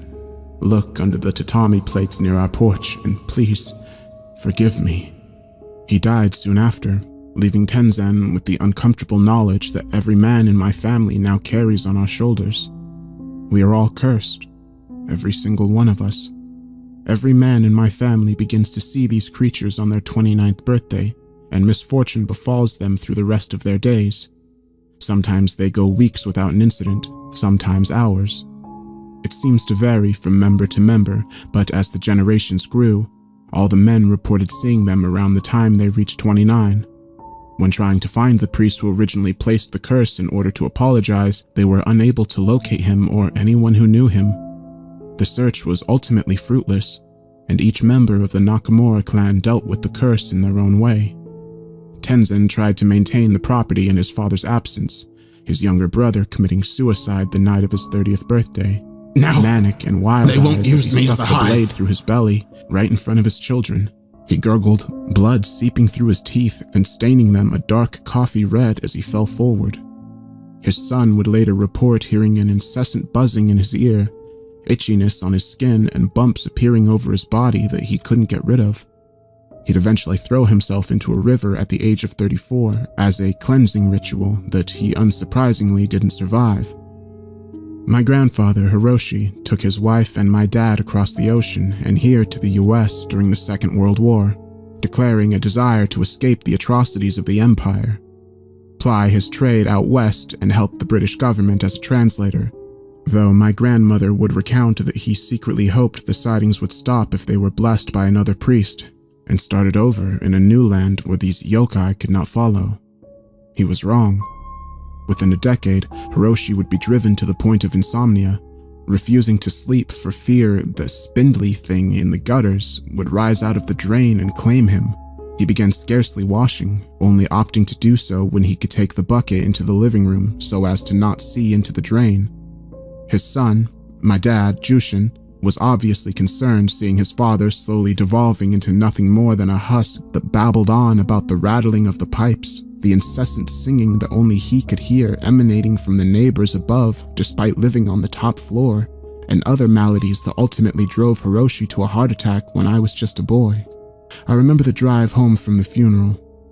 A Shinto burial where we lived is a rare sight, and though my dad and I were more American than we were Japanese, we still upheld tradition, my frail Nana looking at me from her wheelchair and shaking her head as she pointed to me and spoke to my mother. I remember my father's white knuckles as he gripped the steering wheel for dear life and screamed in broken Japanese for something to get out of the way, despite the roads being clear. I remember the car toppling over the embankment and feeling the inertia washing over me as my small body was thrown around like a rag doll, and my dad's promises to fix the passenger seatbelt now coming back to haunt me. I remember the quiet aftermath, soft, pained breaths in the husk of that car as I looked ahead and saw my father's mangled body crawling back to the dashboard, only half of him making the return trip. Theodore, ignore the whispers, he repeated, intersplicing a small chant until his breathing grew shallow and the blue lights blinded him from my vision. He was 31. To the best of my knowledge, he never once displayed the kind of anxiety or distress previous members had shown. I'd even seen my uncle and grandfather in a more weathered state around that time, but my dad, to me at least, seemed immune to it all. Proud of his work and a diligent parent, he always strived to be the best he could. But maybe it was that desire to ignore the fate bestowed upon him that caused his end. So here we are, some 2 decades later, and now my turn. My brother Harry went missing a few years back, though my mother is convinced that it was his wanderlust, and he's probably somewhere in South America stoned out of his mind. But he never took narcotics for fun, always to quell his paranoia of something following him. Harry routinely believed that the stars followed him wherever he went, particularly one that's situated in the east, a sickly magenta and humming, always humming, as he described it, following him wherever he went, rising and growing as he tried to outrun it. I asked him why it terrified him so much when it was so far away, but when his eyes met mine, I understood that there was something else in the sky, something he wouldn't dare to describe, that was after him.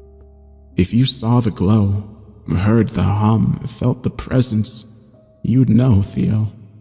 He'd take a drag of his cigarette and wave me off, not wanting to discuss it anymore. He bade us farewell and set off backpacking, telling Mom he needed to find himself, while telling me he hoped the stars wouldn't follow him there, odd as that statement sounded. In my case, I guess I'd prepared for it my whole life. Indulging in horror has been my forte to such a degree that, hell, I made it a full-time job, weaving experiences from my life or the lives of those I knew and making them into something to terrify others, knowing full well that nothing would ever match what was waiting for me. It started last year on my 28th. I woke up the following morning with a start, the whispering in my ear faint but unmistakably alien.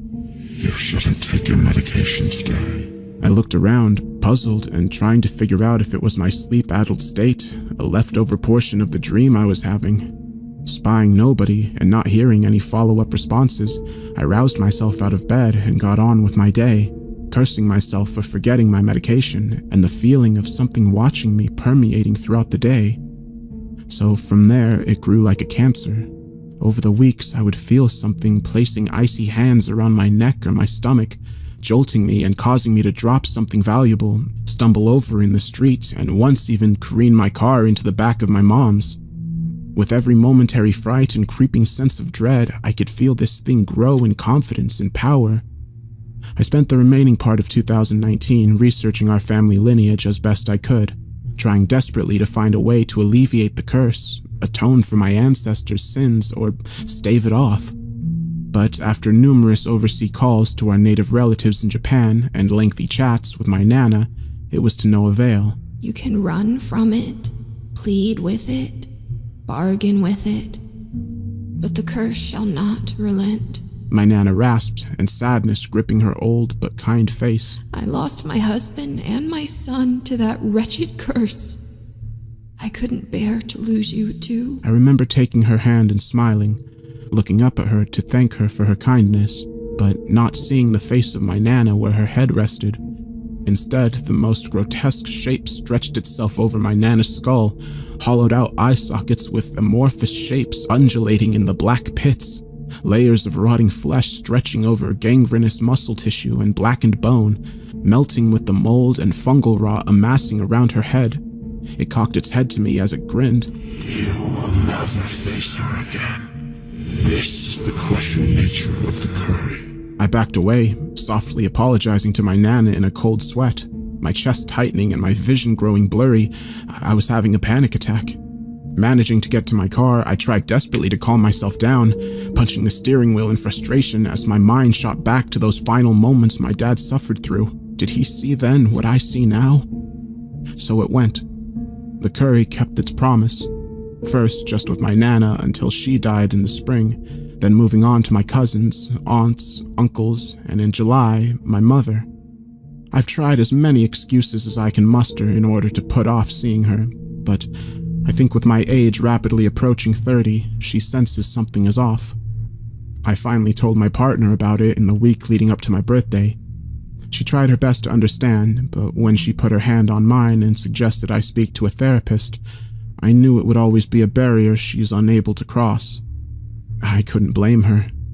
To the outside world, it must seem as if our family simply has a history of severe mental illness on the male side. Maybe we do. Maybe it's just latent in our minds until we finish maturity in our mid-20s, and the 29th birthday is simply self-fulfilling prophecy. We expect it to happen, so it does. Last week, a few days shy of my birthday, the curry came to me in a dream, draped in a cloak of muscle and guts. It peered from the tip of the cloak to laugh at me. You want to be free, yes? It cooed, my desperation practically palpable at this point. A solid year without proper sleep, communication with my family, or a reason to live? I nodded, tears forming in my eyes at the prospect of freedom. Then go to where your father lost his life. I will return whence I came and find a new victim. I will leave you there. I didn't tell my partner. I didn't tell anyone. I left a simple note and an excuse why I had to go, deactivated my social media, and set off for where he had his accident, Roosevelt. To those of you not local, it's a countryside situated 100 miles from the closest city. Sprawling hills and surrounded by nature. It also has many quiet countryside roads with vast open fields, the kind my father lost his life in. As I drove down the dimly lit roads, my sole companion was the curry, whispering in my ear. Just a little bit further. You'll be there soon. You'll find someone new, and I swear I'll let you go. You never even bore a son. There's no fun when you don't react anymore. Exhaustion, misery, and hunger gripped my soul as I sped up, desperate to get this thing gone. My mind racked with thoughts of how my predecessors had succumbed to other members of this creature's family. How many more would fall? I had cousins. there was still a chance it'd continue. I saw the long, winding road known as Hatch's Lane, the lights barely flickering as my car pulled up near the embankment. Was it here? Maybe a bit further. My eyes were feeling heavy and I struggled to focus. Get out. I'll take you there. I want to be rid of you. It whispered, the voice almost sorrowful now as I willed my aching frame to move and trudge through the darkness. How long had it been since I'd eaten, drank? My mouth felt so dry that swallowing brought the sensation of razors slinking down my throat. Eyes felt itchy and my head was pounding. I could barely see, the cold whipping through my bones. A little further. Keep going. We're almost there. My knees gave out and I felt the darkness take me. The only thing left was the sight of that fucking creature as it grinned. Images of my father, grandfather, and other countless men in my family stood silently behind it, heads bowed and shackled with their own abominations by their side, tormenting them. I cannot wait to drag you down to hell with me, to join the rest of the Nakamura clan. It bared its teeth, a yellow tongue oozing pus and lapping around its face in a snake-like manner as it cackled. Before I could respond, a blinding light shone through the darkness and I was brought to my senses with worried faces looming over me. My girlfriend and a pair of paramedics. I should be thankful that I had the Find My iPhone function on my phone, and that the note was ominous enough for my girlfriend to look further into. Any later and I doubt they'd have found me. Both she and the doctor chalked it up to a psychotic break pertaining to the family superstition of the men turning 29. I didn't argue, nor did I protest going to therapy and spending time focusing on getting better. To their credit, I didn't see or hear the curry. After some time, I began to think that perhaps things could return to normal, that I'd be able to find some sense of normality amid a sea of misfortune and tragedy. But last Monday, the day after I turned 29, right as the clock turned to 1 a.m. and entered the hours of the ox, I saw two things standing at the foot of my bed, my girlfriend sleeping soundly through them all. The first was my father, propping himself up on his elbows. The bottom half of him stood at the side patiently, a look of sorrow across his still youthful face as he turned to glance at the other figures. The curry, teeth bared, pale skin and cloaked in flesh and eyes. That sickly tinted yellow Azo had seen so long ago. You can run from it, plead with it, bargain with it, but the curse shall not relent. He breathed as the curry cackled, making me feel aware of what the rest of my life would look like. My new horrible reality. Happy birthday, son.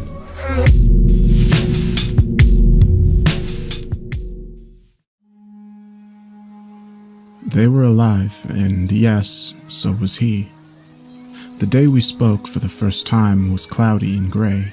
I was carrying the compost bucket from lunch through the schoolyard to where the garden was, way in the back. The gravel path and shrubbery leading up to it was largely ignored by my classmates. A place meant to look pretty, but less entertaining to middle schoolers than the mini soccer field and the swing set. When I slowly lugged the bucket down the path, the squealing and laughing of lunch recess would diminish into background noise behind me. It was on this path in the little corner by the chicken coop that I ran into Zach. I knew little about him other than that he was a quiet kid who sat in the back of the classroom, and that Rex, the 7th grade bully, called him a freak in the hallways. Maybe Rex had gotten to him again, because he was sitting on the side of the path in the shadows of the chicken coop and cradling a bruise on the side of his face. I wouldn't have noticed the maggots if I hadn't given his face a second glance.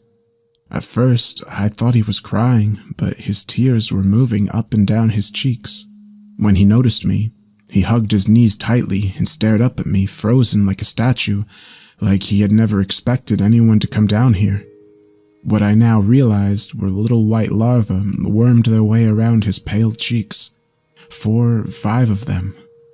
As I stared back at him, another one crawled out of the edge of his left eye, from between the eyeball and the soft part of the eyelid.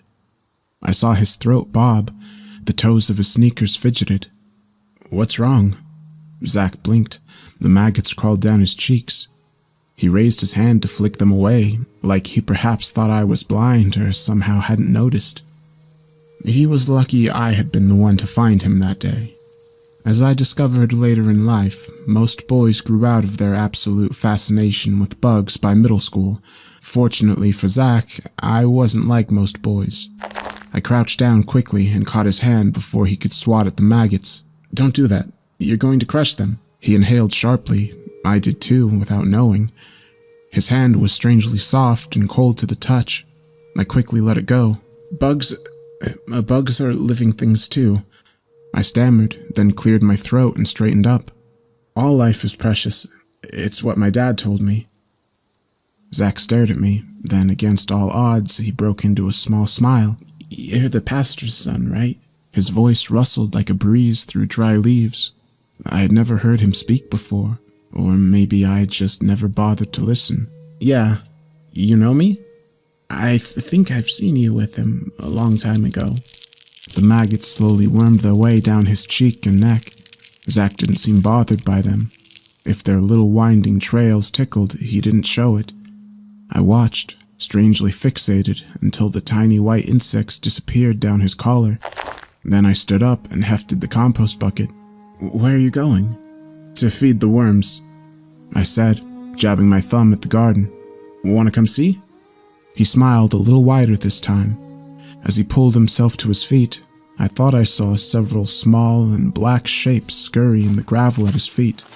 We walked into the garden, opened up the wooden trough of the worm farm, and dumped the bucket into it.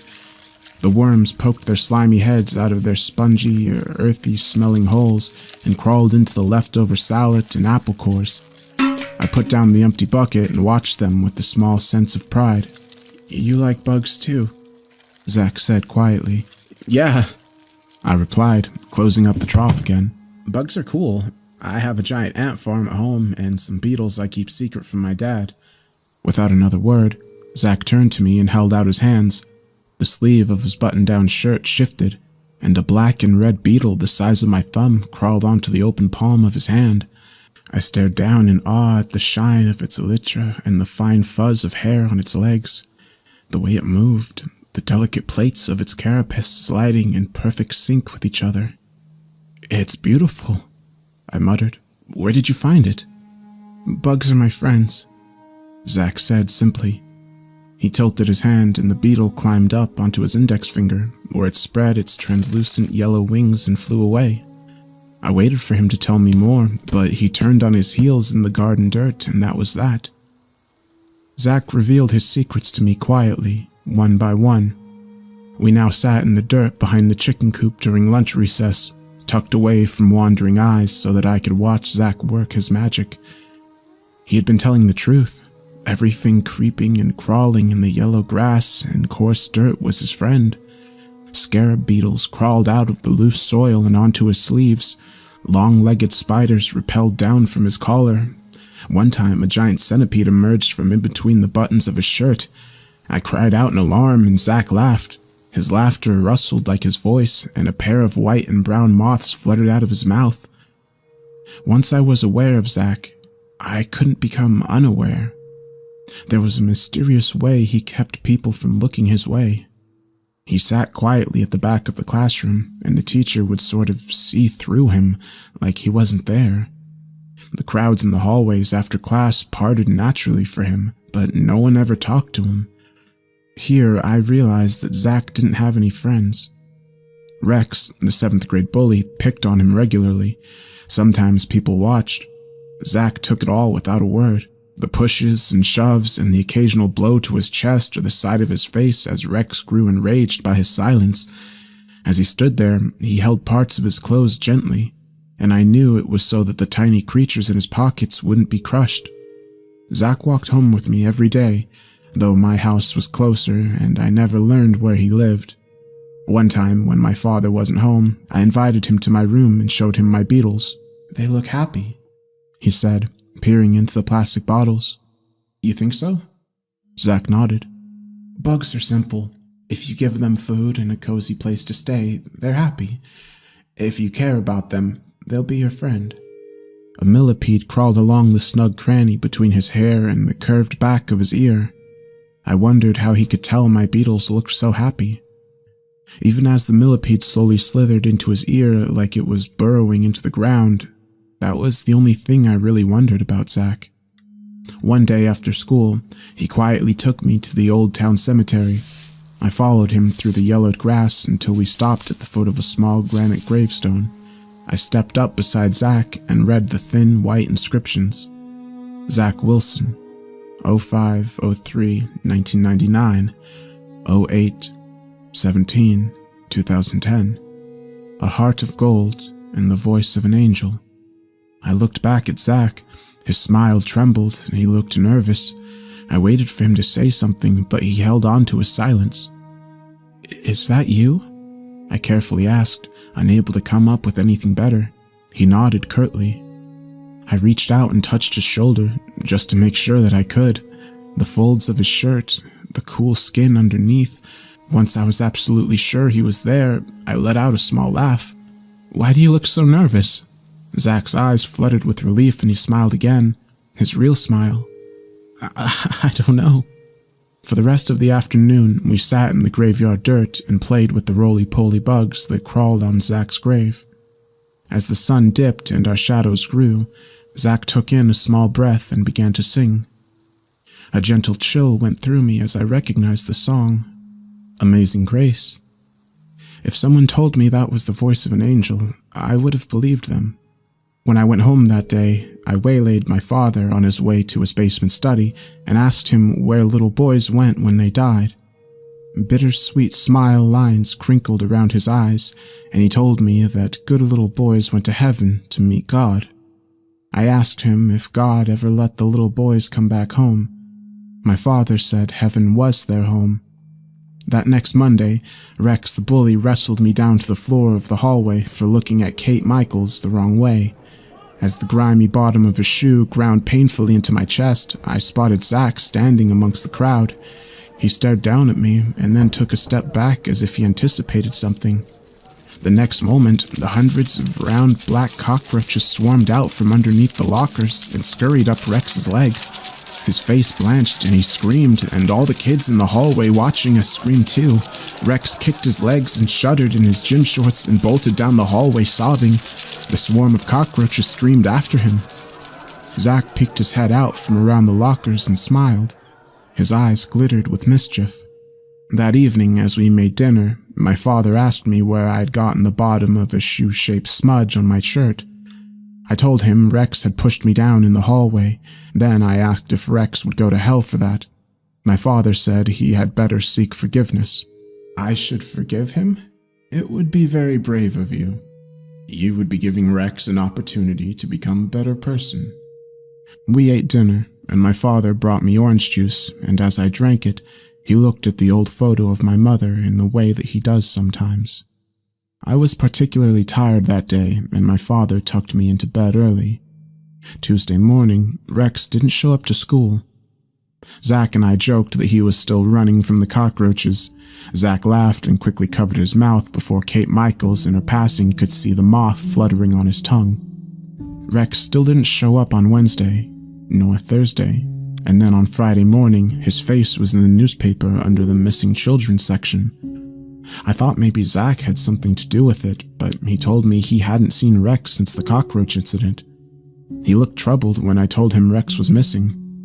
I hope someone finds him, I muttered. Zach smiled softly. Even after what he did to you? My dad said forgiveness gives him the opportunity to become a better person. It's a brave thing to forgive. Zach nodded.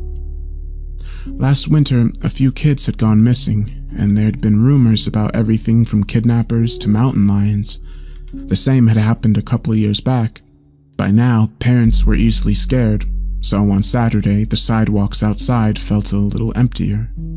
I'm sure the police are looking for Rex, my father said. Let's pray that they can find him soon. We spent the afternoon playing checkers at the kitchen table. We were on our third or fourth game when the doorbell rang. I went to open the door and was surprised to find Zach standing there. Zach, what are you doing here? Is Pastor Nick home? He quietly asked. My dad? Why? I need to see him. I turned to look at my father, and Zach squeezed past me through the doorway. Pastor Nick. My father looked up from the checkerboard, and then in an instant, his eyes widened and his face turned white as a sheet. His lips trembled, but no words came out. "It's good to see you again," Zach said softly. My father bolted to his feet, sending his stool clattering across the hardwood floor. You, he stammered. "How?" Zach tilted his head. "Wasn't it you who always told us there was life after death?" In all my life, I had never seen my father afraid.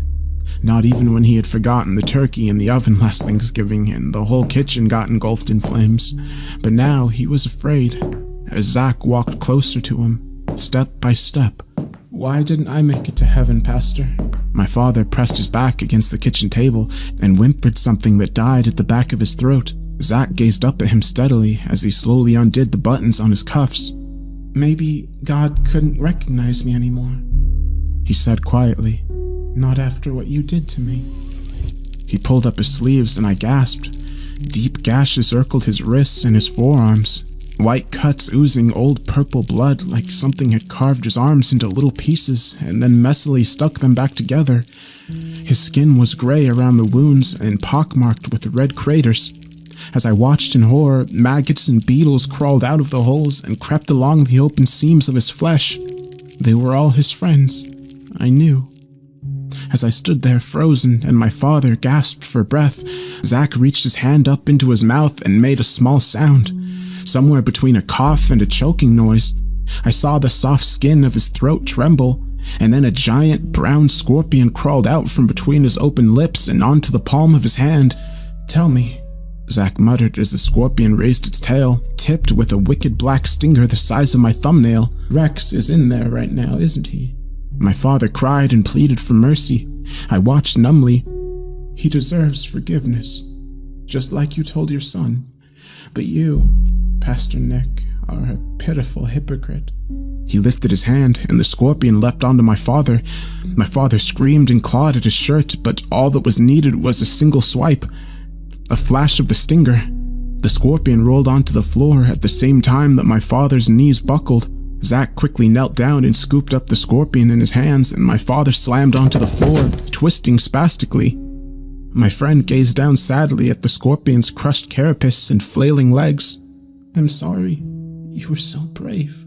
He gently cradled the dying creature and looked up at me. "Rex is in the basement," he said, a sad smile in his eyes. "When you find him, will you let him know that I forgive him too?" I stared down at my father, shivering on the floor with his eyes rolled back in his head, choking and fighting for his breath, as Zach, who slowly slumped back against the kitchen table, closed his eyes. "Zach, it's been nice," he whispered. "It was nice having friends again." The scorpion wriggled weakly in his hands. Zach smiled. The rise and fall of his chest grew shallow and his face began to turn pale. The purple blood on his arms turned black. The earthly scent of decay filled the room, like the smell that came up from the worm farm.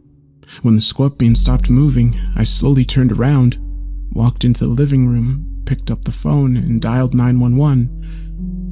Once I finished talking to the dispatcher and turned around, Zach was gone. A small swarm of white and brown moths fluttered against the light of the kitchen window. I opened the window, and they flew into the sky. The police found Rex tied up and drugged in the basement, where there used to be a storage space adjacent to the study before it was stripped bare and the door concealed using a bookshelf. The emergency medical technicians monitored my father until he woke up and then promptly put him under arrest. 6 counts of murder, they said. I told the officers what happened, but of course no one believed me. I moved to my aunt and uncle's house in the city and was enrolled into a new school. I would never get to learn if Rex ever went back to school. One day I took a bus to the downtown library and sifted through the newspaper archives until I found Zach's photo, from all the way back in 2010 under the missing children section. He was smiling in the photo and wearing the white and brown robe of the boys' choir at my father's church. It crossed my mind that someone must have found his body for him to be declared dead and given a burial, but I decided not to look for those papers. My aunt and uncle hate bugs more than most things, and things like blowflies and moths usually don't last a minute. but sometimes I spot the bugs before they do, and if I'm lucky, I can scoop them into a jar unnoticed and let them go outside. Sometimes I hope that Zach finally made it to heaven. I pray for him on lonely nights, and sometimes I look out my window and listen for soft voices in the wind, secretly wishing Zach is still out there, laughing and singing to the small, creeping creatures hidden underneath the earth.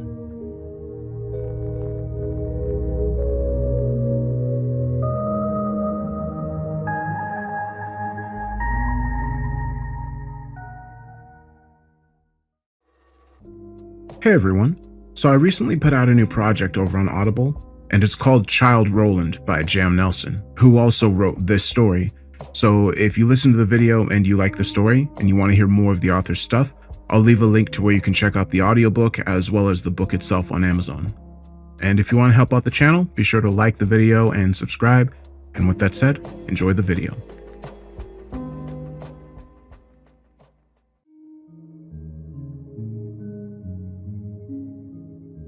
We chased the gray ghost for leagues. Across open ocean, we pursued her. Once a simple frigate, she'd been captured by a number of cutthroats only 3 nights prior. We should have turned back long ago, but our captain, Pal, insisted we pursue her. His brother commanded that ship, and he refused to leave him to the mercy of the sea. The crew members of the Harpy knew better, for during the night before, we'd seen the dead floating amongst wreckage and low-glowing embers of another ship that we knew. Many claimed to see the boyish face of Captain Pal's brother floating atop the dark waters of the night, illuminated only by the dancing flames and low-hanging smoke atop the waves. I too saw what the crew members believed to be the Pal brother, but his face sat in the dark that I could not be certain, and the captain refused to stop to collect the dead. His heart was filled with hate and pride, so we continued our pursuit at the cost of certainty. I was next to Pal one late morning. The ghost's mighty sail stood along the horizon, glowing with the quickly fading sunlight. A storm loomed overhead, darkening the waters and dampening our spirits. The men, upon seeing such a mighty work of the Creator making its way towards us, and the gray ghost's recklessness of sailing right into the heart of it, begged Captain Pal to turn back. We were not an armed ship. We had nothing but muskets and a few cutlasses to possibly take the ship back, or take the lives of those who Pal's taste for blood lusted after. It was a job for the Marines and Navy, not for a simple merchant vessel. "Nay," said Pal. "We press on." And so we did, pressing the Harpy to her limits as the wicked wind carried us into the abyss of the ever-haunting storm. I stayed below deck during that time. We tossed and turned, lifting from the waters at times, for hell itself opened up around us, and I felt the wrath of the banished and damned pulling at us to join them beneath the waves. I was not alone in my thoughts, for between the retching and cries of fear, curses flowed from the lips of my crew members against Powell, against the gray ghost, and against the Harpy herself. That is what hurt me the most, for I loved the Harpy. She looked after me many times, but I too felt the cold knife of betrayal she placed into the backs of her crew, laced with a poison as bitter as the Ides of March. I fell asleep sometime in the night, during all the chaos. I found it a miracle, but I awoke refreshed yet dizzy from the bouncing and buckling of the Harpy. When I stood on deck, the beaming rays of sun warmed my cold, sea-salted flesh. The crew murmured to one another from their posts. Their faces were long, pale, tired. They worked through the night, keeping us alive, and for that I applauded them. Captain Powell stood near the bow, his left hand behind his back, and his right holding his thin eyeglass. He stared out onto the horizon, watching intently. I studied him, but my gaze broke to see if the ghost sat within our grasp. The waters drew my attention first. They were still, flat, as if the Harpy skated across some form of ice. I could see beneath the calm waters, though, and knew that we floated atop an ocean. Never before in all my years as a quartermaster had I seen anything like that. I could feel the wind at our back, I could see the flat blue split beneath the weight of the hull, yet the wakes died out quickly, fading into nothing but calm water. Suddenly, an eyeglass was held out before me, resting in the hand of the captain. He smiled at me beneath his patchy red beard, his eyes darkened by the tiredness that came with the storm. Take a look. She is still. I looked through his glass, studying the ghost on the horizon. Her two large masts stood looming tall, but her sails sat tight. She was, as the captain put it, still. The lack of waves did not move her, and she rejected the wind to carry her. It was as if she gave up the fight and welcomed us to take her back with open arms. Hope, said the captain. We have found our hope again. The sight of the gray ghost up close twisted my heart and stomach into knots, for I knew the ship and knew her well, but did not recognize her when my eyes laid upon her. The wood that made her hull sat tarnished and grim. The storm peeled away what gray paint lined the edges. The masts were battered, and I could see that the sails were not wrapped. Instead, they were torn from the large wooden posts, taken by Poseidon and lost to the abyss. Nothing stirred on her decks. They were as calm and silent as the ocean. A trap, the captain sensed. Be on the lookout. I boarded with the party handpicked by Powell himself. We searched the ship and found no sign of life or even that of death. The food stores were emptied. The gunpowder and muskets were taken. All that remained were a few pieces of meat on the former captain's table, rotten as the hope that festered within our hearts. An eerie sight it was, for the gray ghost became exactly what it was called. Captain Powell did not believe my party. He told us that the pirates were tucked away somewhere, that they had nowhere to go. I mentioned that I noticed the dinghies were missing, and they could have made a break for it across the open ocean. With the ghost's sails gone, it would be their only option. Powell denied it. Only a fool would chance something like that. He sent another party to search, but they returned with the same results. Yet they warned of claw marks within the empty closets and storage space, as if there were prisoners trying to claw their way out. Haunting it was for Powell, for his dark eyes glowed with a rage I only saw once before, and the stakes were not as high then. He told us to wait, for he feared the pirates may return once we moved on. And so, we waited. I ate dinner with the captain that night. We mostly sat in silence under the candlelight of his large cabin. On occasion, he would ask me to pass the salt or make sure that my fish was cooked well. It was. It didn't feel awkward, though, sitting in silence. I found it calming. Most of the meals that I had with the captain were in a similar fashion. Yet that night the waves were as still as they were in the morning. The ship did not rock. The splashing and crashing of the white-capped peaks of water did not create an ambience. Instead, I listened to the sounds of not just my own munching, but that of the captain's. Powell finally spoke of the situation once we finished eating. Strange, isn't it? I believe that to be an understatement of the situation, sir. He leaned back in his chair, resting his hands in his velvet pockets. He shook his head. I believe John to be out there. I wanted to tell him that his brother perished, and the men knew it. I could see the sadness in his long face, and I did not possess the heart to present the truth. I nodded. I as well. Then I have your word? He asked, cocking his head. I'm sorry, sir? Your word, that we do not stop until we find John. Aye, sir. I murmured, taking a bite of my stale bread. You have my word. Just as I finished chewing my food, a hauler came out from on deck. The captain stood quickly, throwing on his long, flowing overcoat. The pale green fabric appeared dark and corrupted next to the dim light of the candles. He gave me a nod, and I too stood, following him out on deck. The night was darker than usual. The night sky hung overhead as I peered up. Not a single star glowed within the night. A wall of black sat atop us, and its reflection in the sea looked as if the darkness itself were swallowing the harpy. Atop the crow's nest, a voice came down to the captain and I. Land, sir! I see land! I followed Powell to the bow, where he peered out into the darkness. There was no mistaking it. Land did sit not far off the horizon. It was a strange isle, one that had not been there during the day. A haze. The captain told me with a chuckle. The sun created a haze. That is where these cutthroats went. The isle, taller than a ship's mast, loomed over the calm waters. Dark stone cliffs lined each side of it, and a thick pale fog rolled from the edges of the top. A split there was, right down the middle, small enough for a dinghy to row through if need be. I could not see into it though, for it was dark.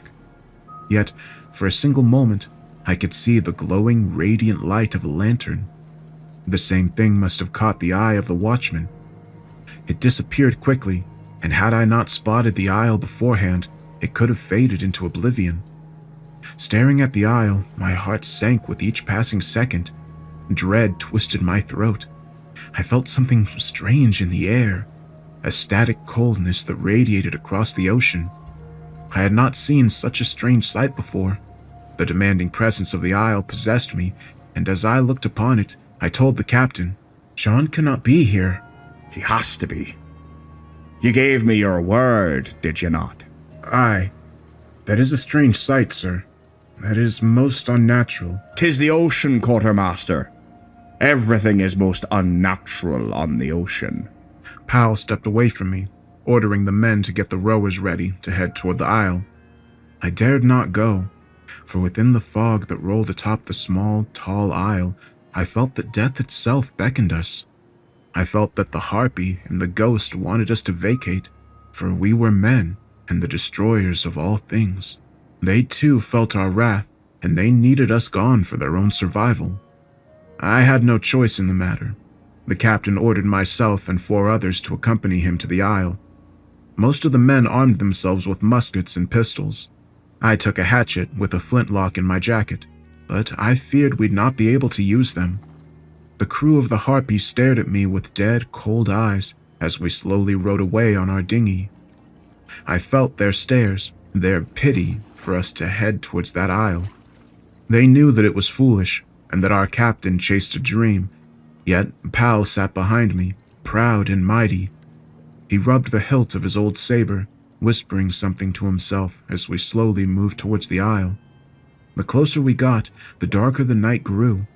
Soon enough, the lowlights of the lanterns on both the Harpy and the Grey Ghost were all I could make out in our previous direction. The stillness of the waters was haunting, and for the first time did I ever really fear what lurked beneath the cold blue. The looming isle grew in size, no longer hidden by the shadows of the night. It was taller than we imagined, more than the length of the Grey Ghost, the larger of our 2 ships. The fog rolled from the edges of the black stone cliffs, flowing down and settling atop the water. The pale floated across the still black, reflective surface, moving towards us as if it were the hand of death itself. Soon we were shrouded in the mist. It rose above our dinghy, thickening and darkening that the only thing we could see was the ether above and the sea below. The lights of our ships faded away, and with it, all hope that remained receded into the back of my mind. If only I told the captain that it was foolhardy. If only I spoke the truth. I knew better, though. For Powell was a dedicated man, and he loved nothing more than his brother, John. He'd see it through, until the end. The bitter end. The wakes created by the oars of our little wooden vessel did not stir the water as much as I hoped. I needed a sense of rhythm to drown out the haunting sound of my ever-growing beating heart, yet it was as if the fog itself was muffling all noise. I could not bear the silence, for silence is the sound of the dead and damned.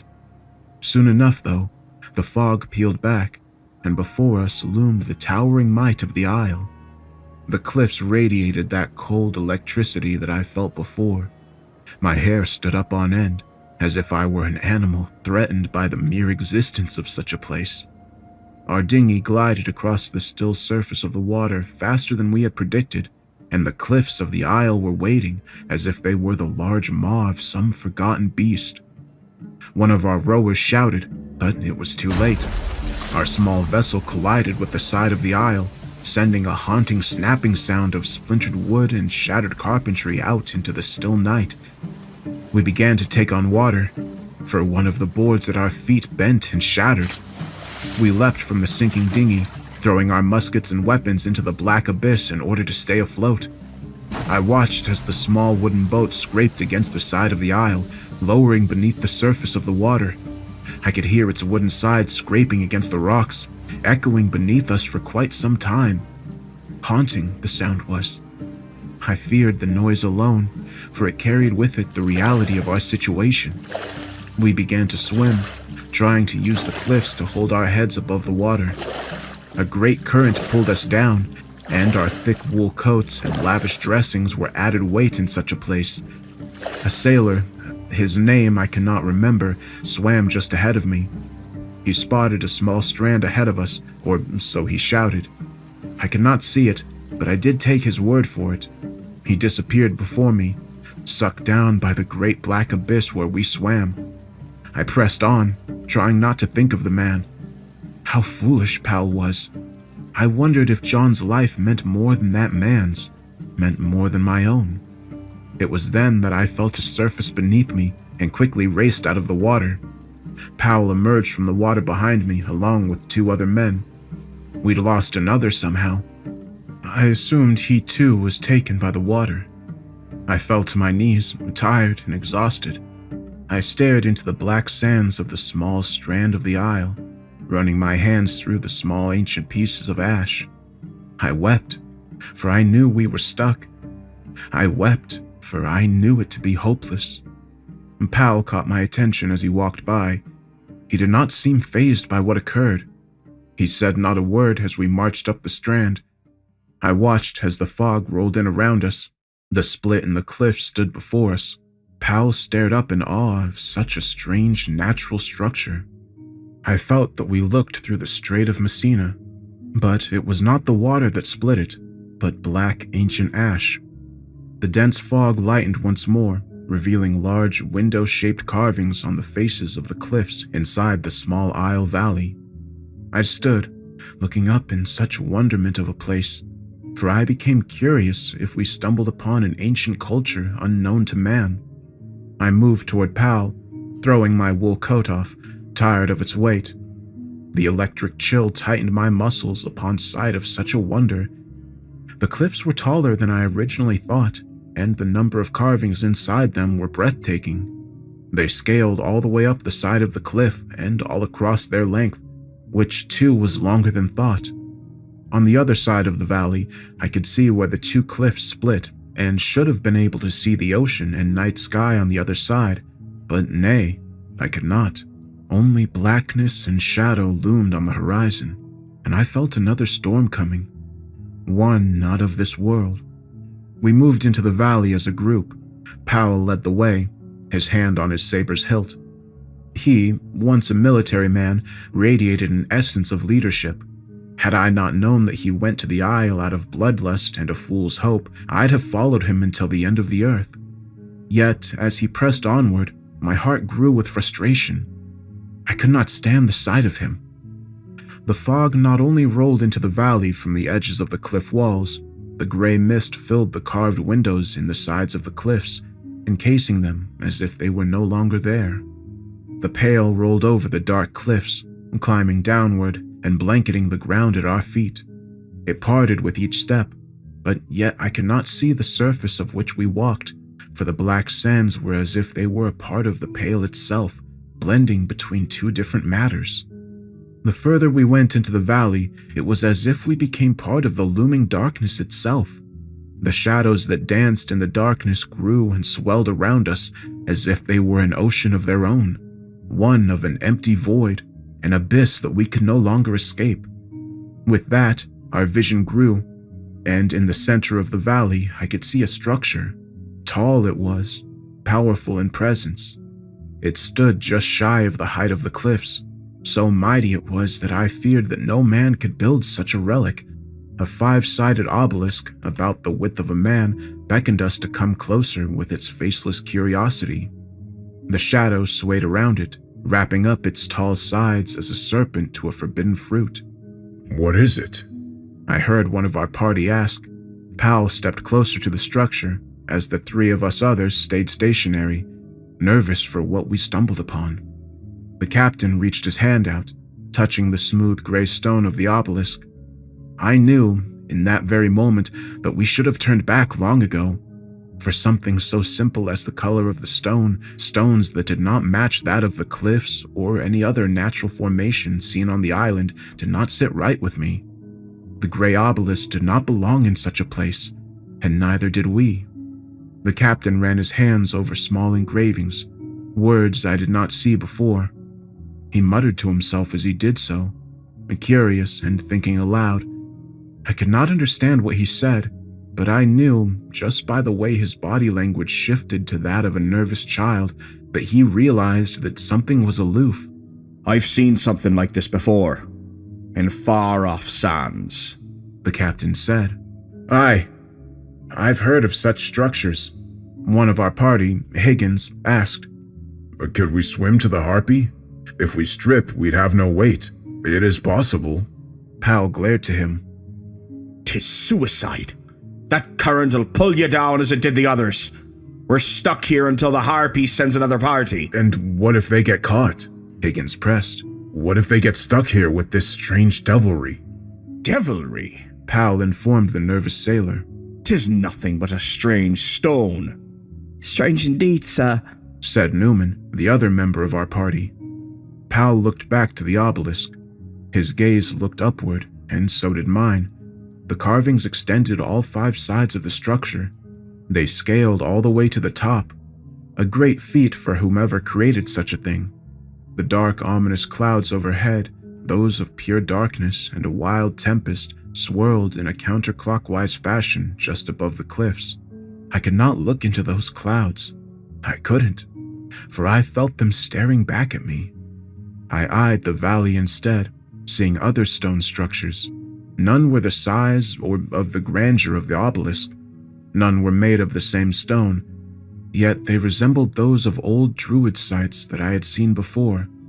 They were slabs of stone stacked atop one another.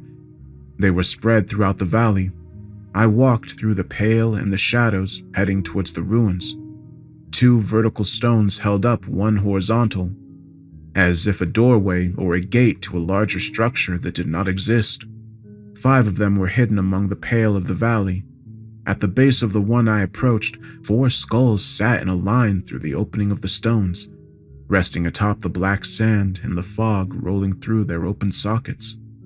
I backed away, not saying anything to the party, for I panicked, and I did not want the same of them. We should signal the harpy, Higgins suggested. Yes, I nodded, not able to tear my eyes from the smaller ruins of the valley. Yes, I agree with Higgins, sir. Signal with what? We have nothing to light a fire, nothing to grab their attention. I'll start hunting, sir. We need to leave this place. Look out there, commanded Powell, pointing out of the valley the way we came. Tell me, boy, what do you see? Newman looked, staring off into the dark horizon. A wall of black and ether stood. I see nothing, sir. Aye, for the harpy and the grey ghost are on the horizon. They have lights, yet we do not see them. What good would a fire do now? How far would that signal go? The 3 of us listened to him. He did make sense. We'd only have one chance to leave this place, and it felt good that the captain understood that it should not be wasted. We wait till morning. Wait for these clouds to clear. Then, I promise you that we will call for more. And we leave, I pressed. Powell turned back to the obelisk. He shook with a fear I'd not seen in the man. He reached out and touched the structure one last time. He turned his head slightly and said, We will rest. Quartermaster, you have first watch. The captain and the others fell into a deep slumber quickly. I don't know how. If I did not have first watch, there'd be no doubt in my mind that I could not trail off into such a sleep. The isle radiated a dark aura. one that I could feel in the depths of my very bones. Sleep? Nay, sleep would be for the foolish. I feared what walked unseen in such a place. I sat, leaning my back against the obelisk. I faced the way that we came, staring out into the dark ocean, hoping for any sign of the harpy or the gray ghost. I imagined 3 dinghies coming to the isle, waving at me as they approached. The sailors called out to me, saying they were coming to take me away. That faded quickly, though, for it was nothing more than a trick of the fog and what little hope remained within my soul. The isle devoured that thought with its electric darkness. I watched as the fog that sat in a large pool around me began to rise. My sleeping companions were devoured by it almost instantaneously. It thickened, darkened, no longer that pale gray color, but almost as if it became a black shroud over my eyes. Something moved amongst it. That much I could tell. It was not just a trick of my eyes, like my visions of a rescue. No. Something stirred within the shadows of the isle, moving as my fear grew. A flicker of flame radiated from the pail. I stood, excited, that maybe, just maybe, it was a lantern on a dinghy that I imagined. I could no longer see the horizon. I could no longer see the ruins. I could no longer see the obelisk that I, only seconds before, leaned against. I could only see the dark mists and the shadows that came with it. That light, though, it grew closer. I called out to it, asking who went. No response came. I could not hear the pacing of steps or the rowing of oars. Not a sound of stirring echoed through the valley. I felt alone, but I knew better. Nothing was alone on such an isle. Just as that thought passed across my mind, the light grew brighter, radiant as the fog peeled away around it. The flame, I could see it clear as day, sat within a small metal lantern. I could not see who held it, but I did see the silhouette of a man among the fog. I called out, "Who goes there?" The flame danced within its metal housing for a moment before being extinguished. The figure stepped closer, only once as if to present itself to me. Its eyes glowed with the same aura as the flame, the hollow hellfire that pierced my very soul. The figure was shrouded in shadow and mist, the fog wrapped around its body, coiling as if it were part of it. It lightened around the figure's face for a moment, revealing it to be that of a man that I once knew, a man that I believed to be long dead. I did not recognize him, though, and even though I knew that we had met some time before, I cannot recall his name, for his face, while recognizable to some degree, had changed. His eyes, that of hellfire, sat within deep, gaunt sockets. His cheeks were thin, pressed to his teeth. His head, shaved and uniformed. His body, malnourished and withered, swayed as the mist rolled through him. "You must leave this place, Quartermaster." "We are trying," I said, stepping forward. The fog grew denser again, and I only spoke to the silhouette of the man, that and his piercing eyes that were the only source of color amongst the pale. "The captain must leave, for this place is not of his earth." "What? Where do you come from?" The figure raised its arms, pointing beyond the obelisk, pointing to the shadow side of the valley. "This place," the figure began, lifting its arms out to present the walls of the valley, the ruins, and the obelisk that I did not see. He continued, "It is that of the dead. Karen, this place is." I listened intently as the figure spoke, but my heartbeat grew wild, making my chest feel as if it would burst. The figure said to me, "The heart of the sea is not of life, but that of death. Do not stay. Do not search for the dead ones, for if you find them, you they will take." Something drew the attention of the figure. It was a deep sound, almost that of thunder, but carried with it the sound of distant humpbacks and other creatures of the sea. from me they will take. It watches us. The dead are powerful, but the others, they will not let you leave. Do not pass the obelisk. Do not follow the steps, for you have gone far now, too far perhaps. It will not take kindly. Dare not climb the steps. No return will there be. Steps? Take thine brother. Take him away from this place. The heart of the sea is not to be seen by any living man. It came to me. I recognized in that moment who stood just beyond the pale. The fog wrapped around his cold, dead body. His hellfire eyes lit my innards aflame. It was not the man I once knew, and death itself had changed him. I feared what Powell would say. I feared what would happen. I called out, "John?" And with that, the figure's eyes shut, and it became one with the shadows. I awoke to a swift kick in my ribs. I stood, quickly, using the obelisk as a support. My ribs burned under the crushing weight of a boot. I heaved, almost retching my guts out. I hunched over, gasping for air. Captain Powell stood next to me, the culprit of the kick to my side. He leaned over me as I tried to catch my breath. You slept on your watch, Quartermaster. Between my breaths, I said, "I did not, sir. I swear it." Do not lie to me. I saw you in a slumber deeper than Higgins. He presented the sleeping sailor. The fog was no longer as dense. I could see the black sand of the valley floor. However, the dark clouds still rolled overhead. On the horizon sat nothing but shadows. I'm sorry, sir. It's just... I thought of telling him of the visitor, but feared it would only fuel him. Yet we needed to leave. We needed to vacate this place as soon as we could. What is it? Powell asked. Your brother, sir. I thought on it.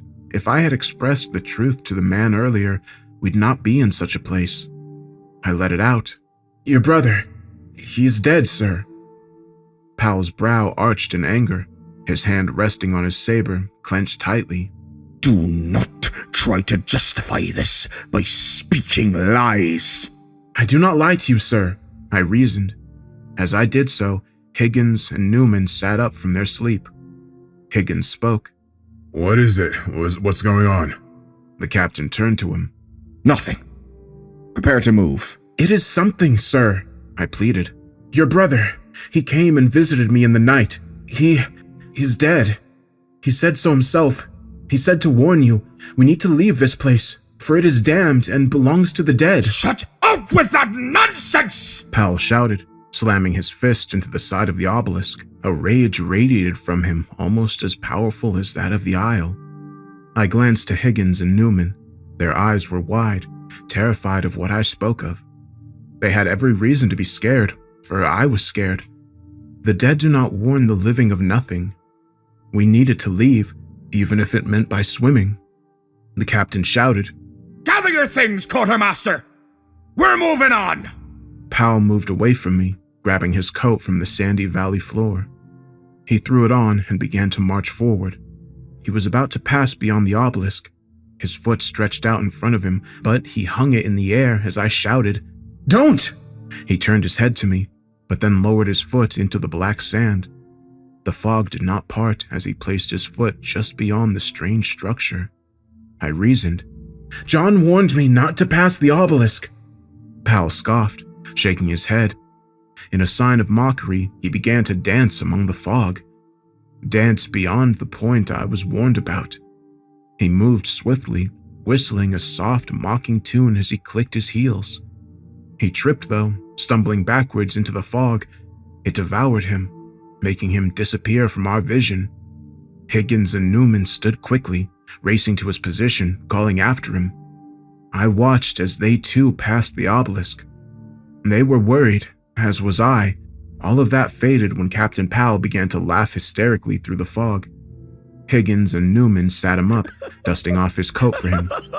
He looked to me, wiping tears from his cackling face.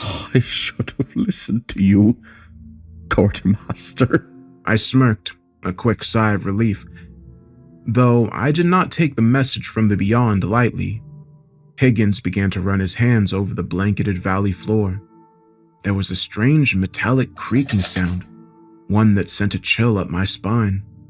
He quickly removed whatever the captain tripped over, holding it up for all of us to see.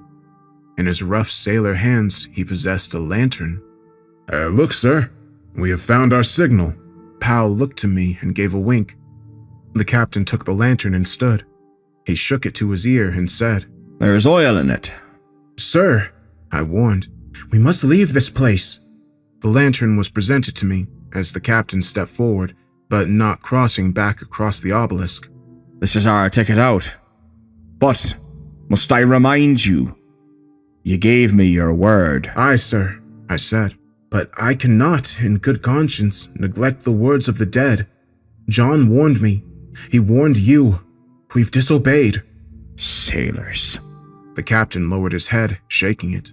Sailors and their superstitions. 'Tis true, I shouted. John warned us to leave and we are disobeying. The captain handed the lantern to Higgins, approaching me swiftly. We will leave this place when I say we do. I do not take your mystical dreams as reality, Quartermaster. We will not vacate this isle until we find the ghost's crew. But what if they're dead? Then they're dead. But I will not leave my brother and my friends to suffer out here. I will not leave those responsible to wander freely. Do you understand me? Sir, please, we must turn back. I begged. The captain turned his back, moving off deeper into the valley. Higgins and Newman stared at me, confused as to what to do. They had their orders, but if it was not for me, then they would have followed the man blindly. I called after the captain, but he disappeared among the shadows in the pale. I stepped away from the obelisk once Higgins and Newman also turned their backs to me. They followed him, but I could sense their distrust growing. Not a soul wanted to be on such an isle, that much I knew. Yet, I also knew that if I did not follow after them, and I waited in such a dark place alone, I may not make it out. I knew that without my seeds of doubt, they too would be lost to the isle. They too would join John and the crew of the Ghost. I called after them. Do not ascend the steps! Higgins and Newman looked back to me quickly, curious as to what I shouted. I did not know what it meant, but the long dead felt the need to tell me, and I found it important. They stared for a moment, but quickly shrugged off what I warned, and they too vanished among the wall of pale shadow. I halted at the obelisk, weighing my options, yet that cold electric air of the isle continued to weigh on my body. It was then, in that moment of doubt, that I honestly saw myself ignoring the warning of the dead and keeping my oath to the captain. I felt myself damned in such a vision, but yet I feared the idea of being alone much worse. I raised my foot, ready to cross the threshold into the shadow end of the valley, into the unknown of the coming storm, though I could not do it. I stayed my foot, turning my back to the captain and the party, and set back the way I came. I left that valley. The fog grew around me, and I could hear the chattering of my companions deep within the valley. Their voices echoed my direction, carried by that static wind. I could not make out what they were saying, but I could sense fear and panic. I made my way to the shore, standing atop the black sands where the water stayed stagnant as it met the edge of the isle.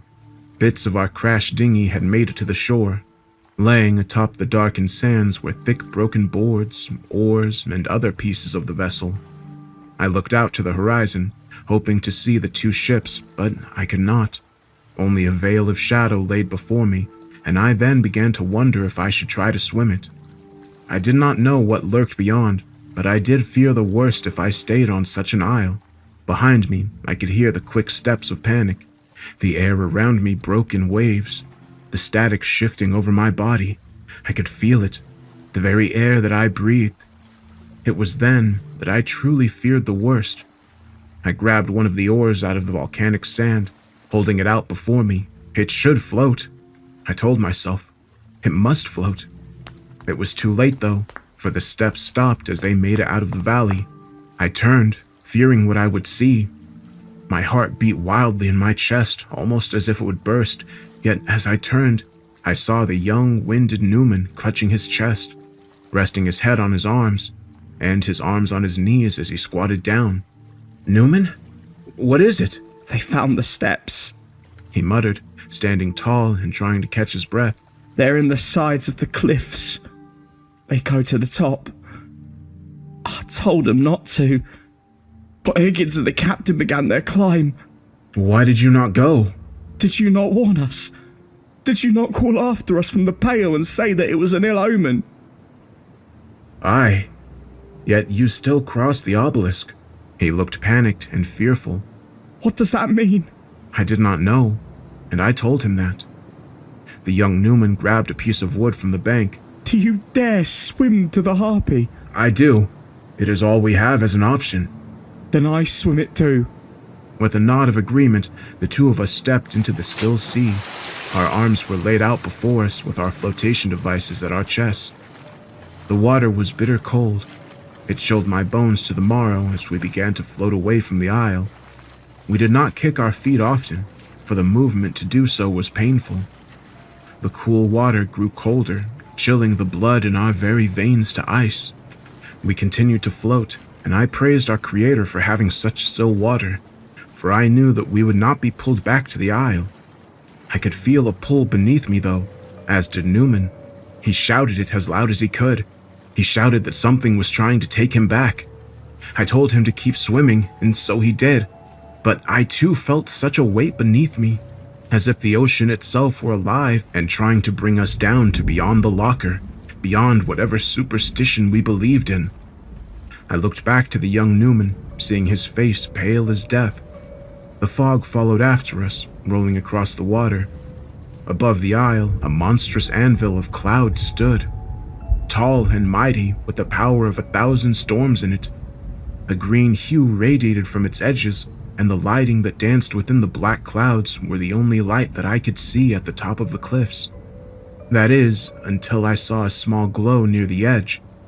I squinted, trying to see what it was, but I already knew. 2 silhouettes stood on the edge of the left cliff. Above the head of one, a small glowing orb stood out amongst the shadow. The fog rose around them, engulfing the flame of what I believed to be the lantern in the captain's hand. More silhouettes appeared as the fog thickened, and had I not seen strange visions the night before, I'd have thought it a trick of the storm. But nay, the captain and Higgins were not atop the Isle of Karen. The glowing ore of the lantern radiated a proud light for a moment as the captain waved it above his head. I heard Newman call out to me, Look, quartermaster! Look! Who is that with them? "Keep swimming, sailor," I told him. "Do not look upon such frightful things." I wished that I could heed my own advice, for I could not break my gaze from the captain and Higgins. The light of the lantern flickered, struggling to find air in such a dead place. Then the radiant aura vanished, smothered by the hands of the dead. The captain and Higgins stood in the pale for a moment, I assume unaware of the ghostly visitors that were with them. Small dots began to glow across the edge of the cliff and deep within the valley of the isle. Images of John's hellfire gaze flashed through my mind. Just as the vision appeared, the storm clouds above opened, and a great cacophony of noise roared down onto the isle and across the still ocean, causing it to stir greatly and the waves to come alive in a way I'd never imagined. Newman and I were strung about, trying to stay afloat, but the pull from beneath and the hands of the now rapid sea tried to bring us down. A great beam of light shot from the center of the valley. Among the shadows, I could see a radiant green glow in the shape of a mighty obelisk deep within the dark. The storm clouds burst, sending a massive wave of rain and dust floating across the sky. It did not pour down onto Newman and I, though. It stayed within the sky, streaking across like meteors from beyond. The waves crashed into us, knocking us about. My head dipped into the salty water, blinding me for a moment. I tried to close my eyes, but it became difficult. My pupils began to burn and a haze filled my vision, yet I could see clearly enough. Thousands upon thousands of glowing hellfire beneath me, all individual dots, staring up at me. They belonged to long dead faces, pale as the crests of waves. Their hands reached out to me, trying to grab my body and limbs to force me down to join them. I lifted my head from the water, screaming in fear. I could finally see, just on the horizon, the harpy and the gray ghost. They had not moved, and their tall masts sat empty of sails. The waves of the storm crashed into their hulls, knocking them about. It was then that I saw it. A great monstrosity lifted from the sea. I could not see its head, only a portion of its body. A hollow, empty call radiated across the ocean, a sound of whales and other marine animals, but corrupted, shallow, and otherworldly. The gray ghost became crushed under the long serpent-like creature's weight as the beast lifted from the sea. The harpy split in two under the might of its coiled body. Its face emerged, covered by the darkness of the storm. It roared into the night, sending the waves higher and higher. I could not keep my grip to the oar, and it slipped away from me. In doing so, I lost all buoyancy, sinking beneath the rocky waves. The ocean, no longer that thick black shadow that belonged to the isle, radiated the same green haze and felt as electric as the air of the isle. I could feel the hands of the dead clawing at me. I could feel them calling to me. Thou hast seen it. Thou hast seen the heart. I tried to scream, but all I did was fill my body with acidic water. I could see the surface of the ocean growing distant with each passing second. I reached my hands upward, trying to swim. I could not. I looked downward, seeing those hellfire eyes and the blank faces of the uniformed dead. Thousands there were, if not millions. They all extended out towards me, as if they had been waiting for centuries to grab hold of the living. I tried to plead, but that was no good. I could not speak. I could not think. I could only stare into the abyss that beckoned me from beyond. The dead parted, as if forced by a massive shockwave beneath the sea. They were hurled away, disappearing among the vast darkness that surrounded me. I could feel my last bit of oxygen being used. I could feel the light in my eyes begin to fade, yet even with a blurred vision, I could see it. The great beast beneath the waves. The serpent's body lay hidden by the shadowy depths. Its face, enormous, took up the scale of at least 4 great warships. Scaled was its skin, flat was its nose, perched up as if some sort of sail on a mast. Several eyes it had. 7 I could count, all of which glowed with a haunting purple aura. Its mouth opened vertically, revealing the depths of the ocean itself. I felt the pull of an abyss. I felt it begin to bring me down, yet I still fought. I still tried to survive, albeit I knew that if there were any slight error, that too would be taken by such a beast. Just as I felt all light fade from my body, I emerged from the depths atop calm waves and a warm sky. I began to vomit salt water and whatever I had to eat the previous day. My nerves were rattled and my mind raced with all sorts of thought. Even though I sat atop the surface of the water, I knew that something lurked beneath me. I knew that if the beast did not take me, that the dead would. I searched for my oar or any piece to keep me afloat, yet I just wanted out. I wanted to leave the water and never return, for I felt the gaze of the beast from the depths.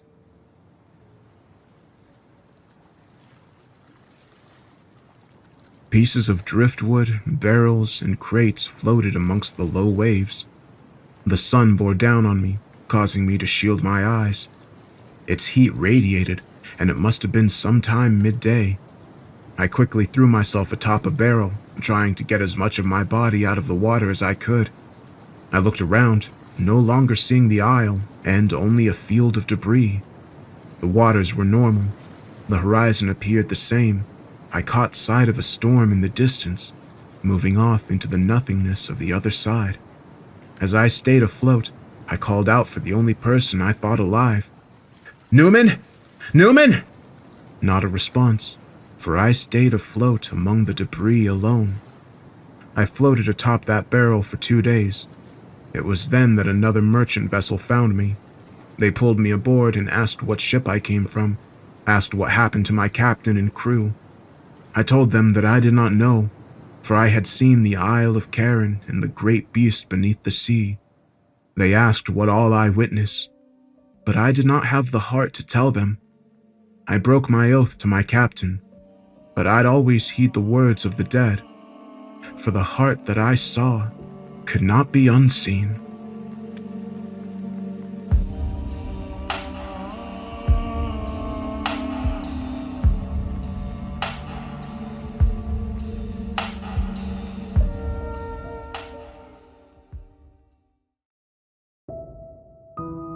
I hadn't meant to kill my sister. It had been a joke. In life, she never used to listen to me anyway, though as her older brother, I felt I had the authority. But after she died, and in my childish misery and guilt, I had invited her to come back home.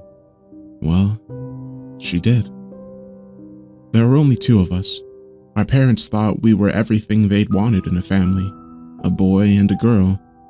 She came out a bit shyer than they wanted, quiet and a bit odd, at least to me at that age. But we were perfect side by side in family portraits. Now there's only one of us. We don't take family portraits anymore. It started when I found the key to her room. Our bedrooms were across the hall from each other on the 2nd floor of the house. The doors had old-fashioned doorknobs that locked with a key, which we didn't have and which I'd never seen before. Then one day, I found a ring of unmarked keys in a junk drawer in the foyer of the house. I went around trying them and everything until I'd matched every key to a door in the house, including our bedrooms. Nearly every key on the ring had a spare, but not all. The key to my sister's room was one of them that only had one master key. That was when I'd gotten the idea. I pocketed the key to her room and left the rest in the drawer where I'd found them. I waited for the perfect opportunity that evening when she was in the living room with my parents staring at the TV, as she always did after dinner. I went upstairs on pretense to use the bathroom and quietly locked her bedroom door from the outside. Back downstairs, I acted innocent as we watched TV together. I loitered until my sister yawned and kissed our parents goodnight and went upstairs. I waited on the couch, grinning with suspense. It was a good long moment before we heard her shriek. Then the sound of wood banging. She streaked downstairs in tears, asking for help with her door. Father went up with her to see what was the matter. They both came downstairs again, her still in tears and he in confusion. "It's locked," he said. Mother got up and retrieved the keys from the side table in the hall. All 3 of them went upstairs.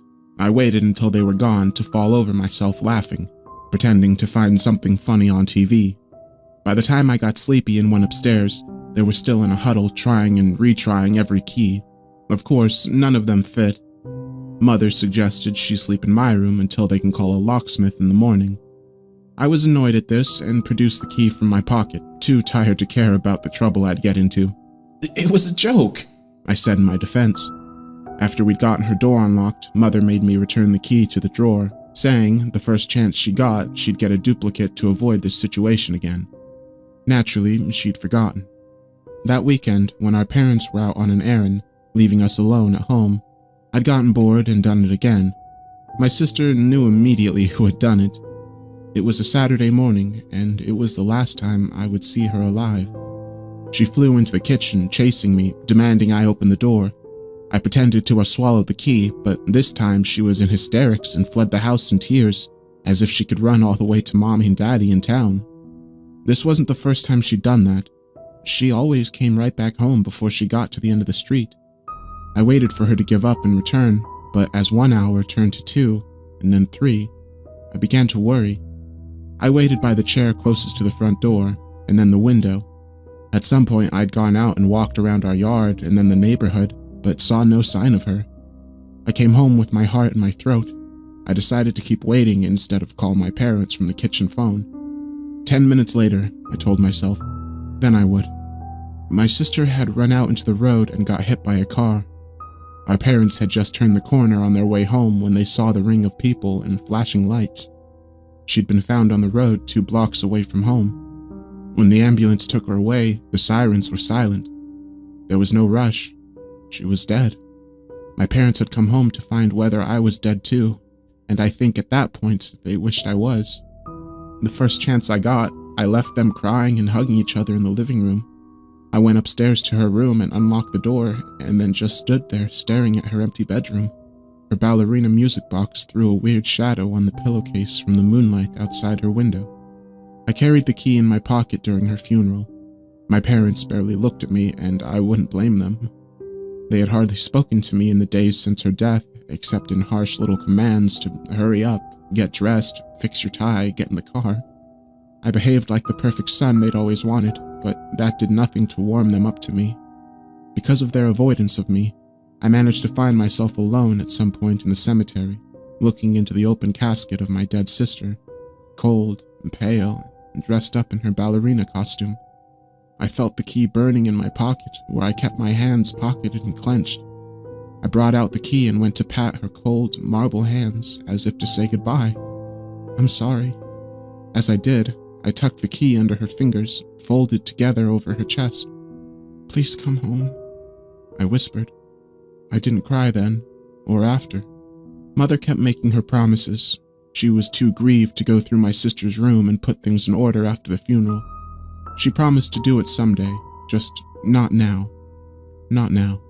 She only went as far as to stand in the open doorway and glance in, the way I'd done the night my sister had died, but invariably Mother would break down into tears and leave, closing the door behind her.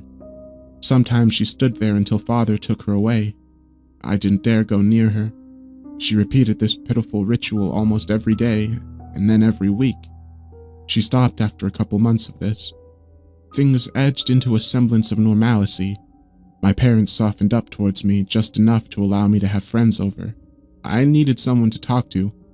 My friend Keith came over after school one day, and I told him about how, the previous night, I'd woken in bed hearing the faint sound of my sister's ballerina music box playing in her room across the hall.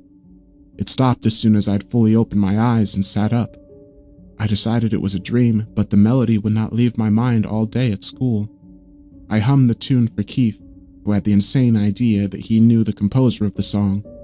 We fell into debate about it, and to refresh his memory of the song and prove my point, we went up to her room to retrieve the music box. The door was locked. We peered into the keyhole and found that it was too dark for that time of day. Then I realized why. There was a key blocking the hole. It had been locked from the inside. Keith saw no significance to this, since I'd been too dumbstruck to say anything else to him. I'd been in no mood to entertain him after that, so he went home. I stayed downstairs in the living room, staring wide-eyed at the TV without watching it, waiting for my parents to come home. I could hardly restrain from calling my mother to hurry home from the grocery store or my father from work. But when they did finally get home, I found I could hardly mention anything to them. I stayed quiet all throughout dinner until it was time for me to go upstairs to bed. I didn't want to go, but I didn't want to upset my parents further. I stopped outside my door and glanced at hers across the hall. Silent. I didn't dare try the knob. It was a Saturday the next day, and I was off school, but I was woken early by my mother battering the door to my room. I'd gotten my own key from the drawer and locked my door the previous night, something I rarely did before then. When she'd gotten in, she demanded that I unlock my sister's door that instant, that I had no right. I interrupted and told her I had nothing to do with the door this time. Lies! She shrieked. You and your friend were fooling around in the house yesterday when I was not here! I told her that that was true, but we never did a thing to my sister's door, and that was the truth. She wouldn't believe me when I said I didn't have the key. I was forced to tell her that I left it in my sister's coffin. She'd gone silent after that. Not because of the implications of what this meant, but because she was transported back to the funeral in her mind. Her eyes filled up, but the tears would not fall. I couldn't bring myself to tell her that I thought the key was in the house now, on the other side of the door. All she was thinking about, now that she shook herself into reality, was that we couldn't duplicate a key we didn't have. What's more, she decided that the door wasn't locked but merely jammed by humidity or something else. Apt punishment for her not having opened the door for a while. She decided we would have to call a locksmith that very day. Once she flew this idea by my father, however, he would have none of it. He left his breakfast half-eaten at the kitchen table and roared out of the garage to retrieve his toolkit and roared back in and straight up the stairs, followed by my mother, rolling her eyes behind his back as he spewed forth his wounded pride. Gingerly, I hung back in the hall as my parents began to play locksmith at my sister's door. With me and mother watching over his shoulder, he tried the door this way and that, and pulled and pushed, banged it with precision here and there, and finally knelt at the doorknob and probed a penlight into the hole. I saw his eyebrows shoot up. "There's something blocking the keyhole," he said, confirming what I'd seen the other day. It was mid-morning by then. My sister's room had a window facing east. The light should have shone through the doorknob as it did from the gap under the door, but it was dark as night. Through the gap, my father slid a sheet of old newspaper along the floor, a good deal of centerfold to cover as much ground as possible. Then, with a thin metal instrument from the screwdriver kit, he prodded into the hole until we all heard a thin, distinct thud of metal on the paper on the other side. A dot of light was cleared in the doorknob. My father pulled at the paper carefully from under the door, and we could see the slight weight of the key keeping the paper from flapping. But then, before it was halfway out, the weight was gone, and the paper came clean away from our side of the door, very suddenly unburdened from its weight. The key was gone. Father had that puzzled look on his face, and he turned to glance through the doorknob. Then he got on all fours to peer under the door to see if the key had gotten caught on something or had fallen off the paper. But of course he saw nothing. No movement of shadow across the light, no telltale form of a key on the floor for any distance. I knew what had happened. Of course, it had been plucked out from under our very noses. Mother asked Father if he was quite finished playing locksmith so that we could call a professional. He wasn't quite ready to give in. As they continued to bicker, I left them and went downstairs, out the back door. I circled around the yard to look at my sister's window from the outside. They had picked her room very carefully. Not only had she gotten the best view, but the window was mostly secure from any break-ins from the outside. You couldn't get to its ledge from the roof or any outdoor piping. There were no tree branches close enough for a foothold. This side of the house was smooth and unscalable. As I stared up at her open shutters and drawn curtains, the way they had been the last day of her life, I saw that the window panes were intact. Nobody had gotten in from there. Looking carefully, and for as long as I could stand, I detected no movement or light from the dimness behind the curtains. When I went back in, my parents were in the kitchen now, taking a break, it seemed, from trying to break open the door, but not a break from their bickering. They shot up at once almost as soon as I entered, and when I heard it, I shut up too. A great silence descended on us three, as from the top of the stairs, we could hear my sister's ballerina music box playing the way it did when the lid was open.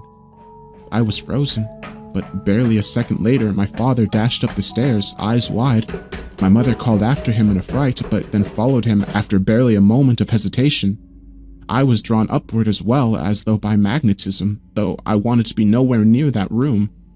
I found my father at the door, one hand on the still tightly locked doorknob, and the other rapping sharply on the wood, calling, "Who's there?" No response.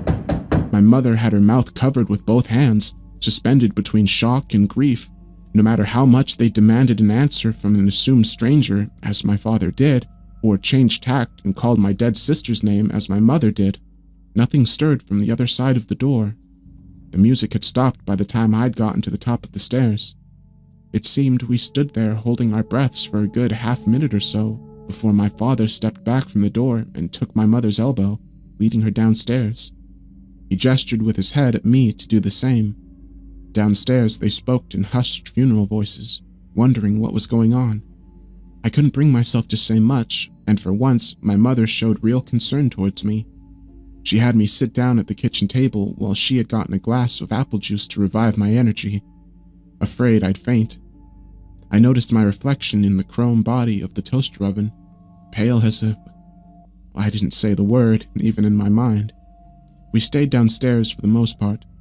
At some point, my father went out to look at the window the same way I'd done, and had come back to report my mother the same thing I had observed.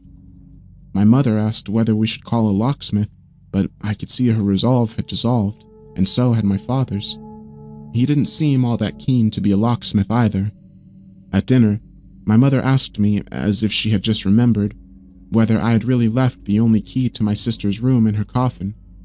I nodded my head, just once. I was sure I had, but I didn't want to be sure anymore. Mother asked nothing else. Father wondered if calling a priest would be more appropriate, and my mother gave him a dirty look. Everyone knew that priests always failed in the movies, and besides, neither of my parents were believers. Not in God, not in ghosts, not in anything. I wasn't even sure if they believed in me when I said the key was buried with my sister. But the lack of belief kept us all suspended in a swirling and torturous meaninglessness, where the only meaning that now presented itself was a dangerous one. They let me sleep in their room that night. This helped my nerves somewhat, though their bedroom was technically right next to my sister's, with a wall in between, while mine was directly across the hall from hers. I didn't mind as long as I wasn't alone. I don't know how they managed to get to sleep or if they were pretending as I was, but at some point during the night, I was lured out of my drifting by the sound of the music box playing, softly, as if to itself, down the hall and just on the other side of the wall. The next day, we all gave the room a wide berth and tried not to speak of it. We tried to get on as normal as possible, but there was something very odd about the house now, like we had an evil secret we had to keep even from each other. Every now and then, the music box would start playing from the top of the stairs, usually when we were downstairs, and never a few bars at a time before it stopped again. Whenever it did that, we would all go quiet instantaneously. Mother would go white and rigid, her eyes filling up, and Father would reach for her hand and hold it tight. I would go over and sit beside them, and Mother would put an arm around my shoulder. I almost thought this was a good thing, to have that room occupied once more, but I couldn't bring myself to be grateful. It was I who had asked her to come back after all, but I dared not confess that part. As soon as silence returned, we would take a few seconds, and then carry on as if nothing had happened. But we could not fool each other. We were shaken. My parents refused to talk outright about what they felt, but I thought I understood since I felt the same way. Instead of feeling any warmth from my sister's memory, there was only a cold dread, and around her door there was a sense of bitterness that chilled anyone who wandered too close, even in the humid warmth of the day. We kept this up for the next few days, and no matter how late I tried to dally after school instead of coming straight home, I would always be the first one in. My parents were trying to stay away as long as they could too. But by the second week of this, my mother decided what it was they had to call a real estate agent. We were going to sell the house and move out. But things had to get worse first. I'd found myself in my pent-up distress mentioning something about the door to my friends at school, and Keith invited himself home with me to check it out. I knew my parents would be away from home, and I didn't want to go back alone, so I agreed. I hung back a few steps when Keith climbed the stairs to the bedroom. He walked right up to my sister's door as if he hadn't felt the miasma that, at least to my parents and I, had grown stronger every day. Keith tried the door, as I knew he would, and found it locked, as I knew he would. Then he bent at the waist and peered through the keyhole. His other eyes squeezed shut for focus, his whole body shuffling him side to side a few inches at a time to get a better look. I stood across the hall, shifting uneasily from foot to foot. Then I heard the reassuring sound of the front door opening and my mother coming in, calling my name. Before I could answer her, though, Keith jolted back from the door, gagging and clutching at his throat. His face was pale and strangled, his eyes wide and unseeing. He couldn't scream, but I screamed for him, and my mother was upstairs in an instant, just in time to see Keith collapse on the floor, writhing and twitching. As my mother rushed to tend to him, I threw a glance at the doorknob. Nothing but a point of light and utter silence. We had taken Keith to the ER, left him there with his family, and gotten back in time to tell my father what had happened. Keith had swallowed his tongue and would have choked himself to death if my mother hadn't acted so quickly. The overseeing physician had assumed it had been some sort of accident caused by surprise or an unpleasant posture. Something. I hadn't really been listening. My mind was torturing itself, trying to imagine what he must have seen that made his body recoil so violently as to strangle itself. I wanted to ask Keith myself, desperately, but his parents wouldn't let me near him anymore. Meanwhile, my parents were throwing themselves into the search for a new place to live. We knew now that we were in a dangerous situation. Over the next few weeks, we had terrible luck selling the house. The agents we got kept asking about the room and why we wouldn't unlock it, and the few people who showed up to the open house had a bad feeling about that room. They assumed we had something to hide, and they were right. No matter how beautifully we had presented the rest of the house, that room poisoned the atmosphere. Even though from a photograph of the second floor, you couldn't tell there was anything off about it at all. The house was listed as a 3-bedroom space, and people expected 3 bedrooms. My father thought we should just promise to get the door fixed before they moved in, and then just let them do what they would with whatever they found behind it, but my mother argued with him over the ethics of it all. By this point, my parents were willing to just abandon the house and leave it to some in-laws they were not fond of. They had planned to move into what was supposedly a summer home, but with the idea that we would settle there. It was smaller, less comfortable, and farther from my school and father's workplace, but it didn't matter by then. We only had one goal between us: get out. The music box had started to drive us half mad at night. Sometime during the last week, the music box had broken, and the tiny mechanism began to play just one note over and over again. One key over and over. And then it went quiet again so suddenly that the silence was just as loud as anything before or after. To call it music was to call whatever was on the other side of that door my sister. It might have been music at some point, but now it was a mere sliver of what it had been in life. Now it was a hideously shrunken fragment of the whole, distorted and sharpened so it was no longer recognizable as part of the original. It was getting louder and louder, and it appeared to be moving along the walls. My parents' bed, which I still slept in with them, was positioned so that our feet were pointing at the wall that divided the master bedroom from my sister's. That used to comfort me somewhat, knowing that this was the farthest we could get from it, from, well, her. But it had gotten so that it seemed the music was seeping into the walls like a pipe had burst and bled into the paper. The paint on the wall seemed to shift in my mind's eye in the half-light. We were all unable to fall asleep until dawn, and our daylight lives were thrown out of rhythm. We stumbled home exhausted and stayed on guard all day, hearing that one key play on and off throughout the afternoon and evening, and then we stayed up all night to repeat again the next day. We were fairly at the end of our rope. My mother insisted we move within the next week, and drove us like slaves to finish packing while she saw to the logistics of getting boxes and furniture shipped off. We were even more strung out and exhausted by then, and thanks to that, I must have drifted off last night before we were to move, right there on the bare mattress in the master bedroom with nearly all of its contents in cardboard boxes. I woke up to hear the music over my head and right beside my ear. I snatched myself away immediately and saw that my parents had done the same. The music, that one demonic key, was throbbing louder than usual throughout the walls opposite my sister's bedroom, where our headboard was. The broken note played again and again, traveling and swelling and surrounding us. Even today, that one key played in isolation on a piano can trigger a horrible case of nerves in me. An F sharp, I think it was. My parents were up in an instant, scrambling to get dressed and yelling at me to get moving as I sat there frozen. They had to yell because the music was so loud now that it was impossible the neighbors would remain undisturbed by it. The moving company we hired was scheduled to come by and help us the next morning, but we had to get out right now, at 2:30 in the morning.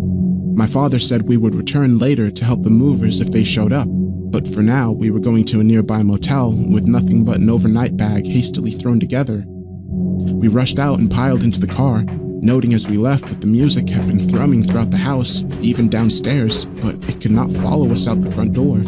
As soon as I cleared the doorway, the air came easier to my lungs. I hadn't known that we had literally been suffocating in that house all along. From the yard, and then the garage, pulling out from our doorway, our house was silent as anything should be at 3 in the morning.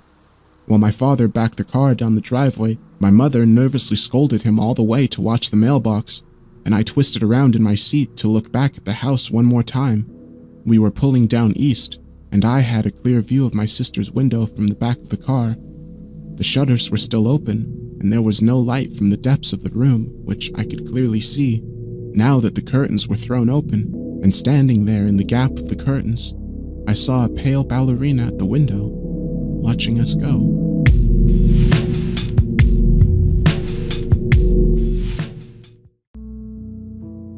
Dearest Margaret, I hope that this letter finds you well.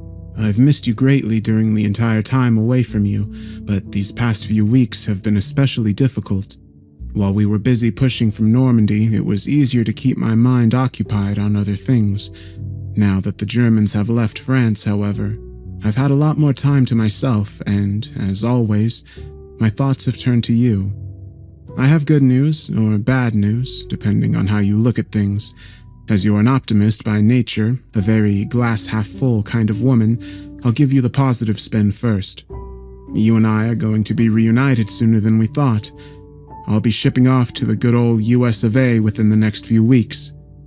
No matter how optimistic you are, however, you are also a realist, so here's the bad news. The reason that I'll be coming home to you so early is because I've been injured. Now, there's no need to worry, as I'm going to be fine. Once the bullets stopped flying in France, my unit had been assigned to deliver cargo to Avioliba. You've always been more of a scholar than I am, so you may be familiar with the town. I'd never heard of it before. There were only 3 large crates, so Mark Johnston and I volunteered to make the delivery. I've written to you about him before. He's the soldier in my platoon that has a wife and young son in Kansas. All of my fellow soldiers are brothers, but he's one of the few that I can honestly say is a friend. The round trip between Paris and Avioliba would take a few days, and we'd figured that the fresh mountain air would do us some good. We never spoke about it, but I think we were both feeling that we needed to get out of Paris, even if only for a little while. When you see pictures of Paris in books, it looks like a grand place. You can practically feel the magic in the air right through the page. It conjures up images of long walks along the Seine River, or maybe ascending to the top of the Eiffel Tower to look out on the lights of the city. You and I even talked about visiting it someday after we're married. I think that's how the city once was, and maybe it will be like that again. In the here and now, though, the magic is gone. The Nazis did all they could to stomp out the spirits of the people that lived there. They never fully could, but you can tell that the occupation left its mark in more ways than just those damn red and black banners hanging from buildings. The enchantment and wonder of the city is gone for now, replaced with an iron resolve and a righteous fury. The longer I stayed there, the more that I could feel the violation Paris had suffered through, if that makes any sense. Is it any wonder Johnston and I jumped at the opportunity to run a shipment through the countryside? It was supposed to be a simple delivery. As everyone in the world knows, though, there's nothing simple about this war. I don't remember the moment that the truck's rear tire struck the mine. It must have been left over from the Germans' retreat, or maybe had been planted by the French resistance when the Nazis were using that particular road. Whatever the case, the explosion flipped the truck completely over and sent us off the road. I only know this because it was told to me later. I remember sitting in the passenger seat while Johnston drove, idly flipping through a Captain Marvel comic book that I had traded a small bottle of half-drunk whiskey to a private for. I'm not much for comic books, but there was something about it that made me feel like, I don't know, it made me feel like I was holding a piece of home in my hands, I suppose. After that, my next memory is slowly waking up. I was lying on something soft, and my body felt oddly cold. Instinctively, I tried to sit up, but the worst pain I've ever felt went through my body like electricity. It felt like someone was forcefully pushing down on me while trying to set me ablaze. I shook my head in an effort to clear it. I hadn't even opened my eyes yet, and I was already feeling dizzy. I felt a hand on my shoulder, and a woman's voice politely but firmly told me to calm down. As I managed to get my eyes open and squinted against the bright light, she went on to explain that I had been in a mine explosion and to assure me that I was going to be okay. My vision returned to normal after a few minutes, and I was able to look up at the speaker. She was dressed in the white uniform of a nurse, with red curls peeking out from under her hat and freckles dotting her nose. She smiled down at me kindly and told me that her name was Ruth. I tried sitting up, but it had the same result as before. Ruth informed me that I had suffered a fractured sternum when my chest had impacted the front portion of the transport truck. It sounded serious, but she told me that I just needed to rest and it would heal naturally. Normally, ice would have been put on my chest to help with the swelling and lessen the pain. There wasn't any access to ice, however, so she was using rags soaked in cool water instead. Along with the fractured sternum, I had suffered a painful bump on the head and a sprained ankle. I had managed to escape in surprisingly good condition, all things considered. Johnston hadn't been so lucky. He was lying in the bed next to me, unconscious, and his body wrapped in bandages. Every so often, I could hear a gasp as he sucked in air. The gasps sounded wet, like they were filled with water. The nurse told me that they hoped he would recover soon, but I could tell by the tone of her voice that she wasn't hopeful. Over the next few hours, Ruth sat and talked with me. Well, she did most of the talking. Even getting a few words out made my chest hurt, so I mostly just sat there and listened. She told me that we were in an old chateau, known to the locals as Chateau des Esprits. It had been the home of a wealthy but eccentric landowner who had died at the beginning of the war. He hadn't had any children or family, so the mansion was converted into a temporary hospital. Most of the doctors and nurses were French, but Ruth was a volunteer with the Red Cross that had been sent to assist due to the place being woefully understaffed. She eventually left my side to tend to other patients. As I stared up at the ceiling, a stray thought entered my head, and despite my condition, I found myself smiling. It was a crooked sort of smile. Can you imagine, Marguerite? Here I was, relaxing in a fancy chateau in the French Alps, and I couldn't even get out of bed to enjoy a moment of it. I had to admit that I tried not to look at Johnston. Every time I glanced in his direction, I felt an awful stab of guilt. I had survived the explosion and would be back on my feet soon. Meanwhile, he was fighting for his life. It wasn't fair. Even though I kept my eyes off of him, I could still hear him wheezing and drawing in those wet breaths. Evening came, and Ruth returned to help me eat my dinner. It wasn't much of a meal, just broth and small bits of potato, but I was so hungry that it felt like a banquet. When I had finished, she changed out the rags with freshly soaked ones and put the used ones in a small bucket. Have you ever experienced the kind of moment where it feels like the very air in the room has changed, Margaret? That was what I experienced once Ruth finished her tasks. Her entire demeanor went from warm and friendly to something much more serious. The smile was gone from her face, and her eyes were uncertain. What wasn't uncertain was her firm instructions that, even if I found myself able to get up, I must not leave the room during the night. I pressed her as to why, of course, but she simply shook her head and turned to leave. Ignoring the pain, I grabbed her wrist and asked once more. She hesitated before gently removing her hand from my weak grip. She said quietly in French before leaving the room and firmly closing the two large doors behind her.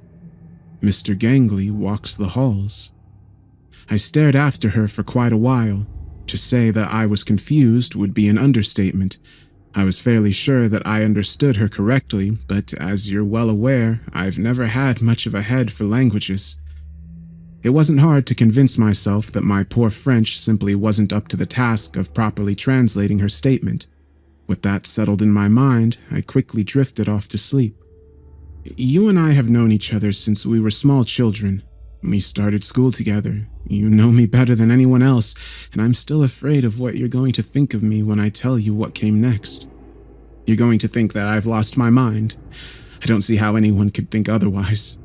I swear to you, Margaret, I'm not mad, and what I'm about to tell you is the honest-to-God truth. I need you to believe me. No one else ever will, but you're the one person that has to. Please. I don't know what time it was when I woke up. The room was dark and still. I knew immediately that something was wrong. I had the same feeling in my stomach that I had gotten during lulls in battles throughout the war. Sometimes the guns would go silent, and an eerie silence would fall over everything. Instead of being happy for the reprieve, you start to feel sick to your stomach because you know that something even worse than what you just went through was about to happen. That was the same feeling I was having as I laid in the darkness. Something was about to happen. I was so sure of it that I ignored the pain and forced myself up onto my elbows in an attempt to look around. I couldn't stay in the position for more than a few seconds before I collapsed back down onto the bed. Less than a heartbeat after I had done so, I heard a soft click as the room's doors began to swing open. I craned my neck as best as I could and turned my eyes toward the sound. There was just enough light coming in through the windows for me to see the figure enter the room, but not enough that I was able to make out any details. It was over 8 feet tall, and it had to duck under the top of the doorway to enter the room. It was wearing a black flowing robe that covered most of its features. As it came forward, it stayed hunched over. It moved with an odd gait, swaying slightly back and forth as it walked. Even though it was the largest creature I had ever seen, it made barely any noise as it moved across the wood floor towards the beds, like it had very little weight to it. I knew immediately that this giant wasn't human. I know how that sounds, Margaret, and this is why I'm afraid that you're going to think I've been driven mad by the war. If you do indeed love me as you say that you do, though, I need you to take what I'm saying at face value and put aside your skepticism until you finish my story.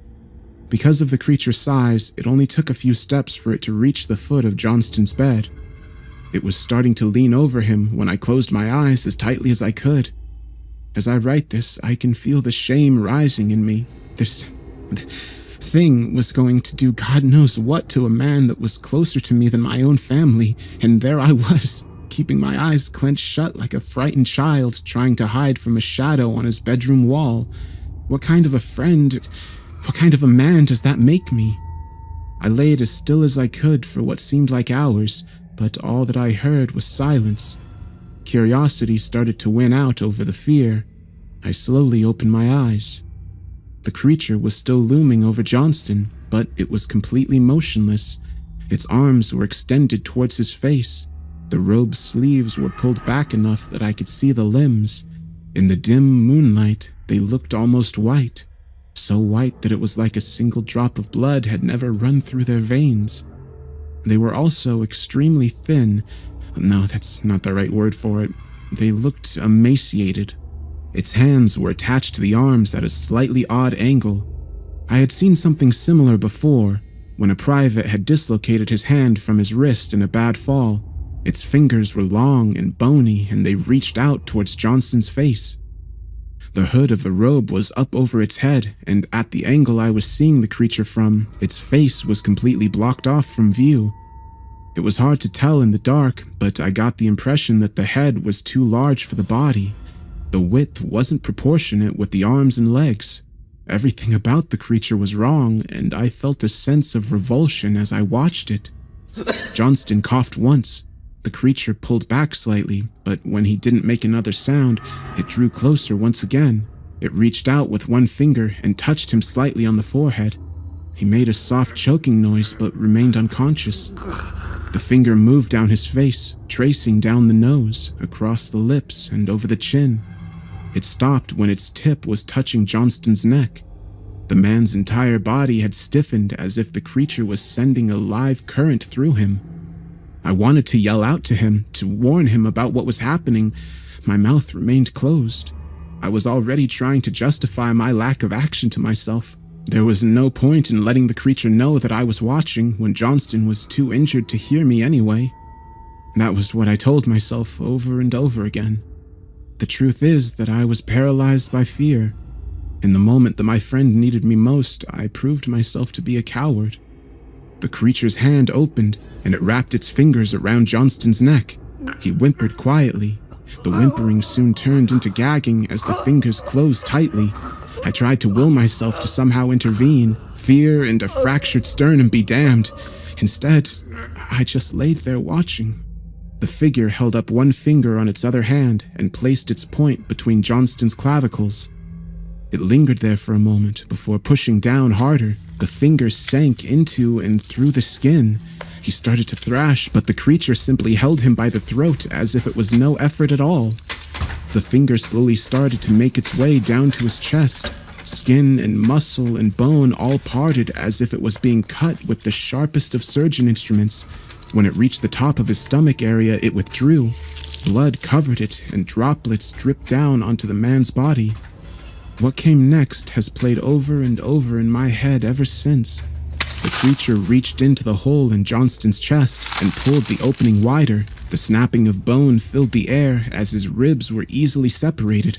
The arm jerked slightly to one side, and a moment later, the hand rose out of the open chest cavity, holding a misshapen lump. Johnston stopped thrashing. I must have made a sound because the creature turned its head toward me. The hood still covered its face, but I knew it was watching me closely. Instead of closing my eyes, however, I looked right back at it. It wasn't some act of bravery or defiance. I was just too scared to think of anything else to do. It moved to the side of my bed. The gory mass it had taken from Johnston's chest was still clutched in its right hand. I couldn't see exactly what the object was. I was, and still am, thankful for that. The creature regarded me for a long moment before reaching up with its free hand and slowly pulling back the hood. I opened my mouth to scream, but no sounds came out. I was stricken voiceless by fear. It was all that I could do to simply keep breathing. Instead of being rounded, its head was elongated, with malformed protrusions sticking out of the back. It was hairless, and like its arms, the flesh was pale to the point of being nearly translucent. It looked at me with lidless eyes, the pupils locked on me so intently that they appeared to be vibrating. The creature's face was vaguely human.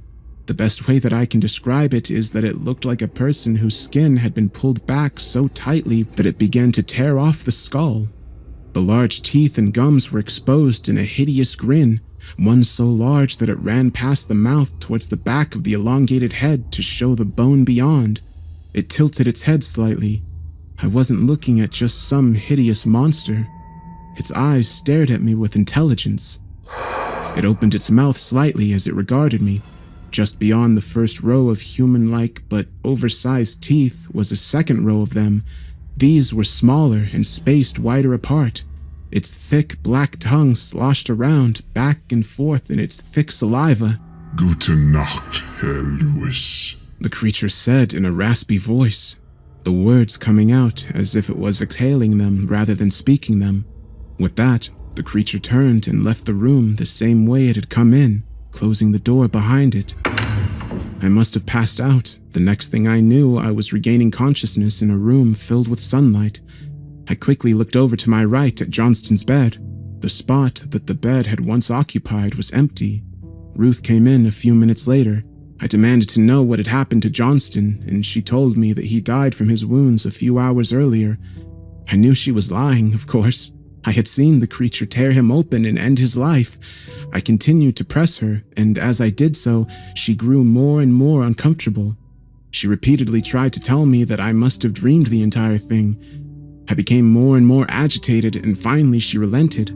She leaned in, as if she was telling me something that needed to stay between the two of us, even though we were the only ones in the otherwise empty room. Every so often, she would glance over her shoulder at the doors as she spoke. She told me that Johnston's body had been taken down to the makeshift morgue to be disposed of. When I started to object, she shook her head firmly and told me to remain quiet. The official record would say that the body was incinerated due to the concerns of a possible disease. That way, no one would know about the damage the creature had caused to his body. No one but me. She warned me not to let anyone else know that I had seen the creature, which she again referred to as Mr. Gangley. The few outside of the hospital staff that had tried to tell the others what they had seen had all died under mysterious circumstances. I needed to remain silent for my own safety. At first, I refused, but something in the way she was looking at me made me stop. I got the feeling that she wasn't just looking out for my safety, but also her own. I began to understand that her current position at the chateau wasn't entirely voluntary. Still trying to wrap my mind around everything that I had seen and that she was telling me, I questioned her about Mr. Gangley. What was it? How long had it been at the chateau? Why had it killed Johnston? The questions spilled out of me as if they would never end. Ruth didn't have any solid answers to give me. All the doctors and nurses at the hospital seemed to have a different story. Some said that Mr. Gangley was an experiment that had been conducted by German scientists during the occupation. Others said it was actually a German scientist itself, one that had done things to himself for some unknown reason and was still conducting experiments on the patients in his new grotesque form. She had been told by one doctor that he believed it was a demon that had been summoned by Nazi occultists. I mulled it over. Mr. Gangley had spoken to me in German. Hesitantly, not sure that I really wanted to know the answer, I asked how it had known my name. Ruth looked surprised and regarded me curiously. As she opened her mouth to speak, the doors opened and a pair of soldiers entered the room. They told me that I was being transferred to a hospital in Paris immediately, and that's where I'm writing you from now, Margaret.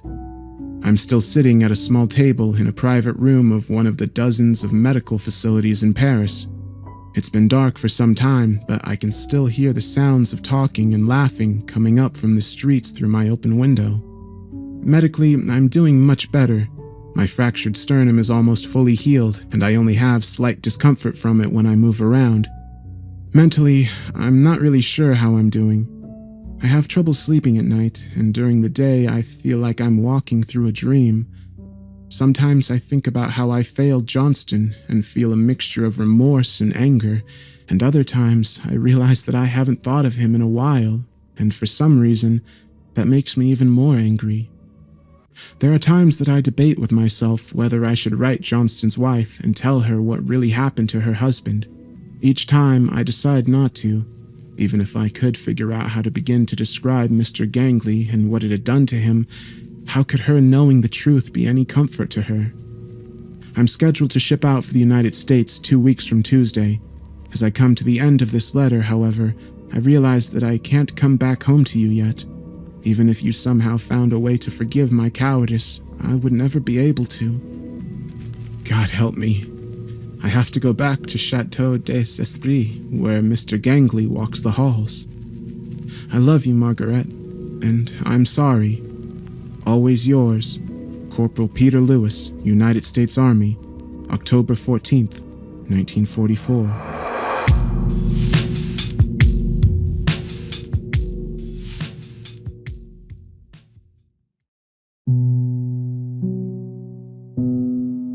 Just over 2 weeks ago, on Monday the 30th of August, I turned 30, and someone had to pay the price for that. Our family, the Lees, has always been seen as eccentric by the locals. Some of us have become investors, artisans, masters of niche crafts, and the like. We've lived full, happy, and creatively stimulating lives, seen to the outside world as to not have a care in the world or need for anything. But we have this life at a great cost. A ritual that must be undertaken every August 30th, known collectively as the waiting game. My family has had this tradition for over 250 years. Every member of the family above the age of 18 congregates at my family's estate and spends the 48 hours prior to the event catching up, partying, and generally enjoying themselves.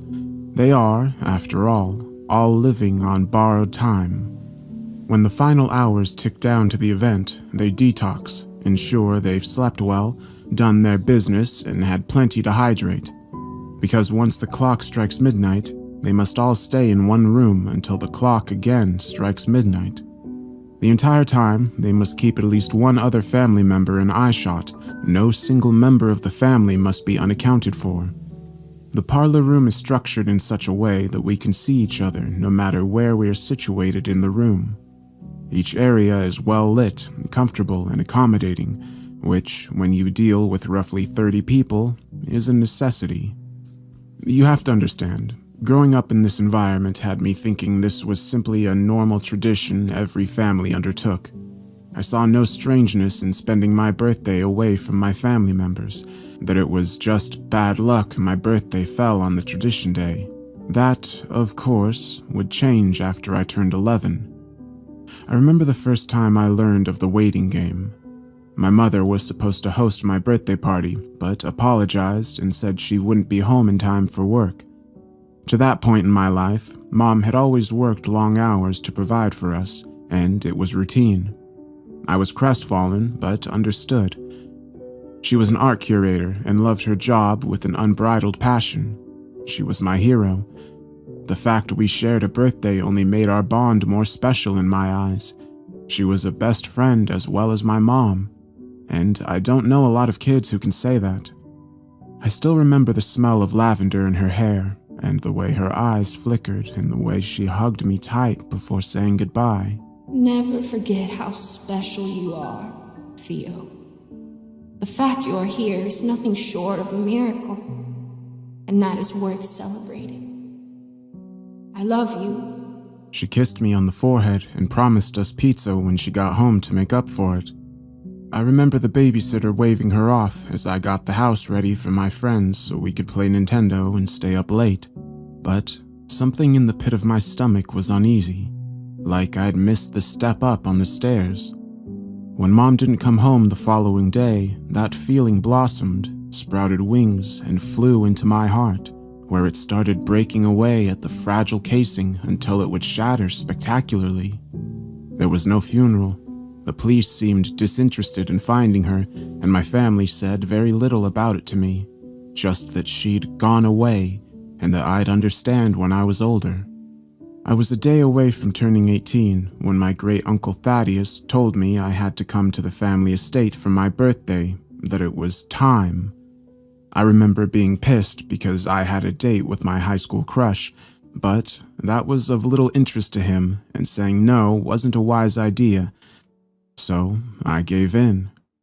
We drove in relative silence for the majority of the journey. He kept his steely-eyed gaze on the road and furrowed his brow. The man was in his 70s, but still commanded a room with his gait. I tried to block out the feelings of teenage frustration and focus on the country road. We miss Christina too, you know. He grumbled from behind a thick white mustache. Your mother was a wonderful woman. Beautiful soul, and a vision of the world like nothing I'd seen before. But with her and her Aunt Cecilia now gone, well, it's a good thing you're turning 18. He drummed his fingers against the wheel. I said nothing, and instead chose to let my feelings swirl around inside of me as we pulled up to the Lee estate. A secluded manor house in the countryside, it sat here for nearly 3 centuries with upkeep repairs in various areas, but largely remained the same grandiose spectacle of architecture it had been when first constructed. All members of the Lee family were born here, myself included. It was a rite of passage in a way. As we headed inside, the remnants of the party from Friday night still scattered around, a very somber atmosphere greeted me in the parlor room. Spread out amongst beanbag chairs, leather couches, armchairs, and ottomans were the entire adult Lee clan members. Among them were my great-aunt Agnes, Uncle George, Aunt Eliza, cousins Mick and Ralph, and sat in a large chair at the back was my grandpa, Sir Walter Quincy Carter Lee, a distinguished man with a usually jovial spirit, but now sat morose and deflated, as if carrying the weight of the world on his shoulders. His eyes never left mine as I awkwardly shuffled into the room. In fact, none of theirs did.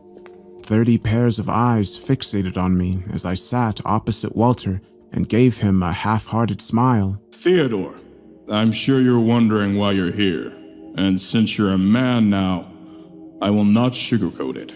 Walter's voice broke the silence, and much like his facial expressions, it was dripping in weariness. The Lee family has been blessed with fortune, fame, and success in all things. We have had this for a very, very long time, but it comes at a cost. We have a contract of sorts that must be fulfilled on August 30th, every year, without fail. He slid across an old, dried-up piece of parchment with a slew of signatures and requirements. I scanned it and felt all the moisture leave my mouth. On this day in 1756, I, Theodore James Wellington Lee, patriarch of the Lee family, do hereby commit our earthly bodies and eternal souls to undertake this practice until we are either no more or our obligation is deemed fulfilled. Starting in the waning days of August, we shall congregate on these grounds and be merry, cavort, and enjoy our lives as one is wont to do. But as the clock strikes midnight and hails on the 30th day of the month, we shall undertake the waiting ritual and obey these basic tenements as set out and agreed upon by both parties. Number 1. All members of the Lee family over the age of 18 must be present. Number 2. All members of the Lee family must keep at least one other member in sight at all times. Number 3. If there is a designated focus of the Lee family, they are to be stared at constantly. Number 4. Should any members of the Lee family hear voices that distract them, they are to ignore them. Number 5. Lights must be available at all times, including backup matches, should there be an issue. And number 6. Line of sight must not be broken until the clock once again chimes 12 times to usher in August 31st. I do sign my name in blood to signify the commitment to this pact, and the promise that the current and future generations of the Lee family shall continue this practice, lest we invoke the consequences of non-completion. Signed, Theodore James Wellington Lee. Witness, Elnora Micah Lee. Spouse. In place of the alternate signature was a bizarre series of characters that I had never seen before. I'd half expected the devil himself to have put his name down, but this just made me feel uncomfortable. What the hell is this? An elaborate birthday prank? I tried to force a laugh, but my body wouldn't cooperate. Grandpa Walters shook his head. No, lad. It's a commitment to the agreement. Your mother was our original focus person, and now that you're of age, it's you. All you must do is sit in the chair and wait it out for 24 hours. We will all be here with you. When the time is up, you can go. Your successes will come to you naturally and life will be plentiful. He gestured to the room around him. All of us have had great lives, and our children, your cousins, will continue this trend. Provided we do our part, here and now. What choice did I have? I agreed, and Grandpa presented me with a different document that every member of the family had signed in blood on their 18th birthday. I did the same and was free to talk to everyone before the clock chimed midnight. Once it had, we all took our seats and the ritual began. I won't lie, it was initially still feeling like a prank that I was waiting on for the rug to be pulled out from under me, but as the first hour passed and the conversation grew sparse, I realized how seriously everyone was taking this. Imagine being sat in a chair at the back of a grand parlor, books strewn across you from side to side, the well-lit room full of your family members. Some you get on well with, others you avoid like the plague, and every single one of them is staring at you incessantly for 24 hours. About halfway through, still during the day, things would become less tense. Something about the daylight brought with it a comfort of visibility that could not be taken away, and conversations grew lively again. By the time we reached 10:30 p.m., however, tensions were high. Darkness had enveloped the room, and one of my aunts explained that this is when things can go wrong, but stopped herself from continuing any further, hands shaking. I would hear faint whispers from outside in the hall that I had brushed off as the maid or a younger family member conversing, but could never totally remove from my mind. The lights would flicker and everyone seemed to be on edge. But we made it to midnight, and on that final chime, the group erupted into cheers and congratulations to one another, myself included. It felt like we'd just come up for air for the first time in decades. Life tasted fresh, and all we wanted to do was experience it. A small but short party was had as thanks, but we were all admittedly so tired that it didn't get too far. I would bow out before 3 a.m. and sleep through the rest of the 31st, going about my life as normal as possible from that day on. Grandpa was right. My life found great success with each passing year. I would be accepted to the art school I had as my top pick. I became a recognized artist, and people all over the world knew of my work. A family of my own had eluded me, but I was a happy 29-year-old for all things considered, even if my partner resented my birthday ritual. I hadn't explained it to her yet, and didn't have plans to do so for as long as possible. Outsiders never fully understood, and it wasn't permitted to have anyone not married involved. I liked Harriet a lot, but I was not ready to go down that route anytime soon.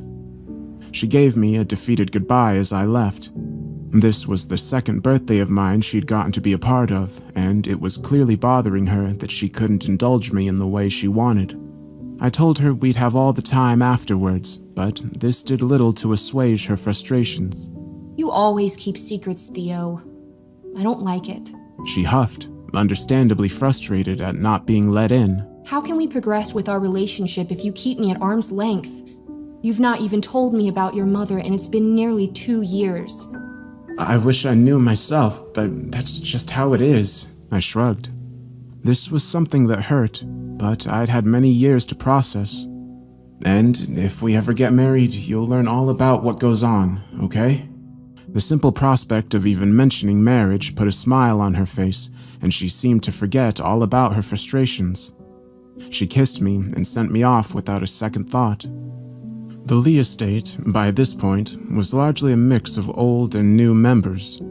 Cousins Mitchell, Eric, Sadie, Pippa, and Kiefer had all long since turned 18 and were now successful 20-somethings. My aunts and uncles from years prior still able to come along. Surprisingly, my grandpa was still the active patriarch. Even at 87, he had plenty of vigor and was relieved to see me pull up, ready to undertake the festivities and party. Now that I'd been doing this for 12 years, it had become a macabre routine that we loved and hated in equal measure. We ate, drank, and talked about life and love. We existed and made sure to cherish those moments. Then, as the clock struck midnight, we took our places and that familiar chill washed over all of us. I don't know what was different. Thinking about it now, something had to have been off, but when you're in a routine for so long, even an odd one like ours can begin to feel mundane. We locked all the doors, entered the parlor, and took our seats, and so it began. The first 30 minutes was of no real issue, some idle chatter here and there, but largely everyone was steeling themselves for the long day ahead. Cousin Mick was using a stress ball, whilst Cousin Ralph had a single earphone in with an audiobook on his phone. A smart decision. At 12:35 a.m., there was a smash against the window. It sounded as if a bird had flown headfirst into the glass, intent on crushing itself. We jumped, but years of experience didn't have us all staring at the window. Instead, Pippa went over within our line of sight and opened the curtains. A cracked window, but no bird. In the distance, we could see something moving, but it wasn't possible to figure out without closer inspection, and that wasn't possible. The family estate is a private land that borders on a large wooded area. We don't govern that part of the land and instead have large fences around the property that shows where our ownership begins.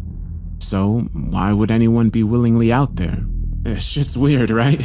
I chuckled, looking at my grandpa and expecting a nervous laugh back. Instead, he shook in his chair and kept his gaze on me, sweat pouring down his nose and his skin growing sallow. It's just like last time, with Christina. He breathed. We tried to cheat the system and we're still paying for it. Cheat the system? What the hell was he talking about? I scanned the room, and the older members of the family looked increasingly agitated and anxious. My Aunt Gertrude bordering on hysterical as she whimpered something to my Uncle Bill, pointing a shaking finger at me. He would calm her down, and we'd spend the next 2 hours in almost total silence. But when the lights began to flicker and the anxiety rose again, I felt myself needing to ask, "What's going on, Grandpa?" I breathed, the tension spreading through the group like a disease. He shifted uncomfortably, and my concern only grew. "If you don't tell me right now, I'll walk out of this building and that'll be the end of the tradition." He immediately leapt out of his seat, eyes wide and wild. No, Absolutely not. We do not need any more suffering and death in this family. The room grew cold, and my blood along with it. Death? Mom died? The sheer pain of those words leaving my body, like the very air was being pulled from my lungs by force. He sat back into his chair, defeated. This deal we made, it granted us everything we could want. But there is no deal in this world without a price. That price was for one of us to fail the contract's requirements each year. There was a tension in the air, permeating through every member of the family as he spoke. The contract never originally stipulated that we must all gather together. In fact, it actively persuaded us to elect someone to miss the proceedings, to perhaps never inform them of the deal. The trick set out was to do it on a day that would keep at least one of us apart from the rest. We would have obstacles from life or employment that would ensure at least one of us would be unable to make it each year, thus fulfilling their end of the bargain. I don't remember who came up with the idea, but your grandmother, my wife, was in heavy labor when your mother was due, and the family wanted to be there. It just seemed like we'd been thrown a line. No more death. So we decided to make it a mandatory rite of passage for the family. By some stroke of luck, your mother was born just after the stroke of midnight on the 30th, and you in the early evening on the 30th some 25 years later. For over half a century, we were able to maintain peace and tranquility. His lip quivered and the lights flickered again. But all debts must be repaid, especially with them. In a brief moment, for a fraction of a second, I saw something stand in the middle of our parlor. It towered over all of us, hunched over with its bulbous head against the ceiling, red eyes fixated on me. If there was a mouth, I couldn't see it. It held up a twisted digit to its face as if to shush me before the lights flickered back on. If Grandpa or anyone else saw it, they didn't acknowledge it. I tried my best to hold my nerve and ask a question to keep my focus. What are they? I managed to muster, hoping there'd be some kind of explanation for what I saw. Maybe an old legend I could connect to them to make sense of all of this. But Grandpa just looked at me, a single tear running down his face as the proud patriarch of our family showed true fear for the first time in my life. I don't know. Nobody does. They appeared to our ancestor, your namesake, so long ago. He said at the time they were a specter from beneath the earth. His wife insisted they came from the stars. His son was adamant they were an old Celtic legend forgotten to time. But nobody has ever truly known. But we do know one thing, Theo. When we break eye contact, when we don't fulfill our part of the bargain, bad things happen. I heard more whispering outside, the sound of walls being knocked upon, and something unseen and gargantuan thundering around the home. It was trying to get our attention. Is that what happened to Mom? Did someone in this room fail to fulfill their part of the bargain? I felt hot rage and grief push their way up, compounded by that feeling of being upset on my birthday of all days. I looked around and my eyes settled on Aunt Gertrude, the most nervous of the bunch. She was my last aunt and Christina's eldest sister. What did you do, Auntie? She pursed her lips, and I could see the veins in her temple throbbing, trying desperately to hold her composure. But the noises were unrelenting, and nobody in the room was attempting to calm her, as if they knew this needed to happen. I always resented your mother, Theodore. She was pretty, confident, young and full of energy. Always got the recognition from Father, the love she wanted and the life she sought.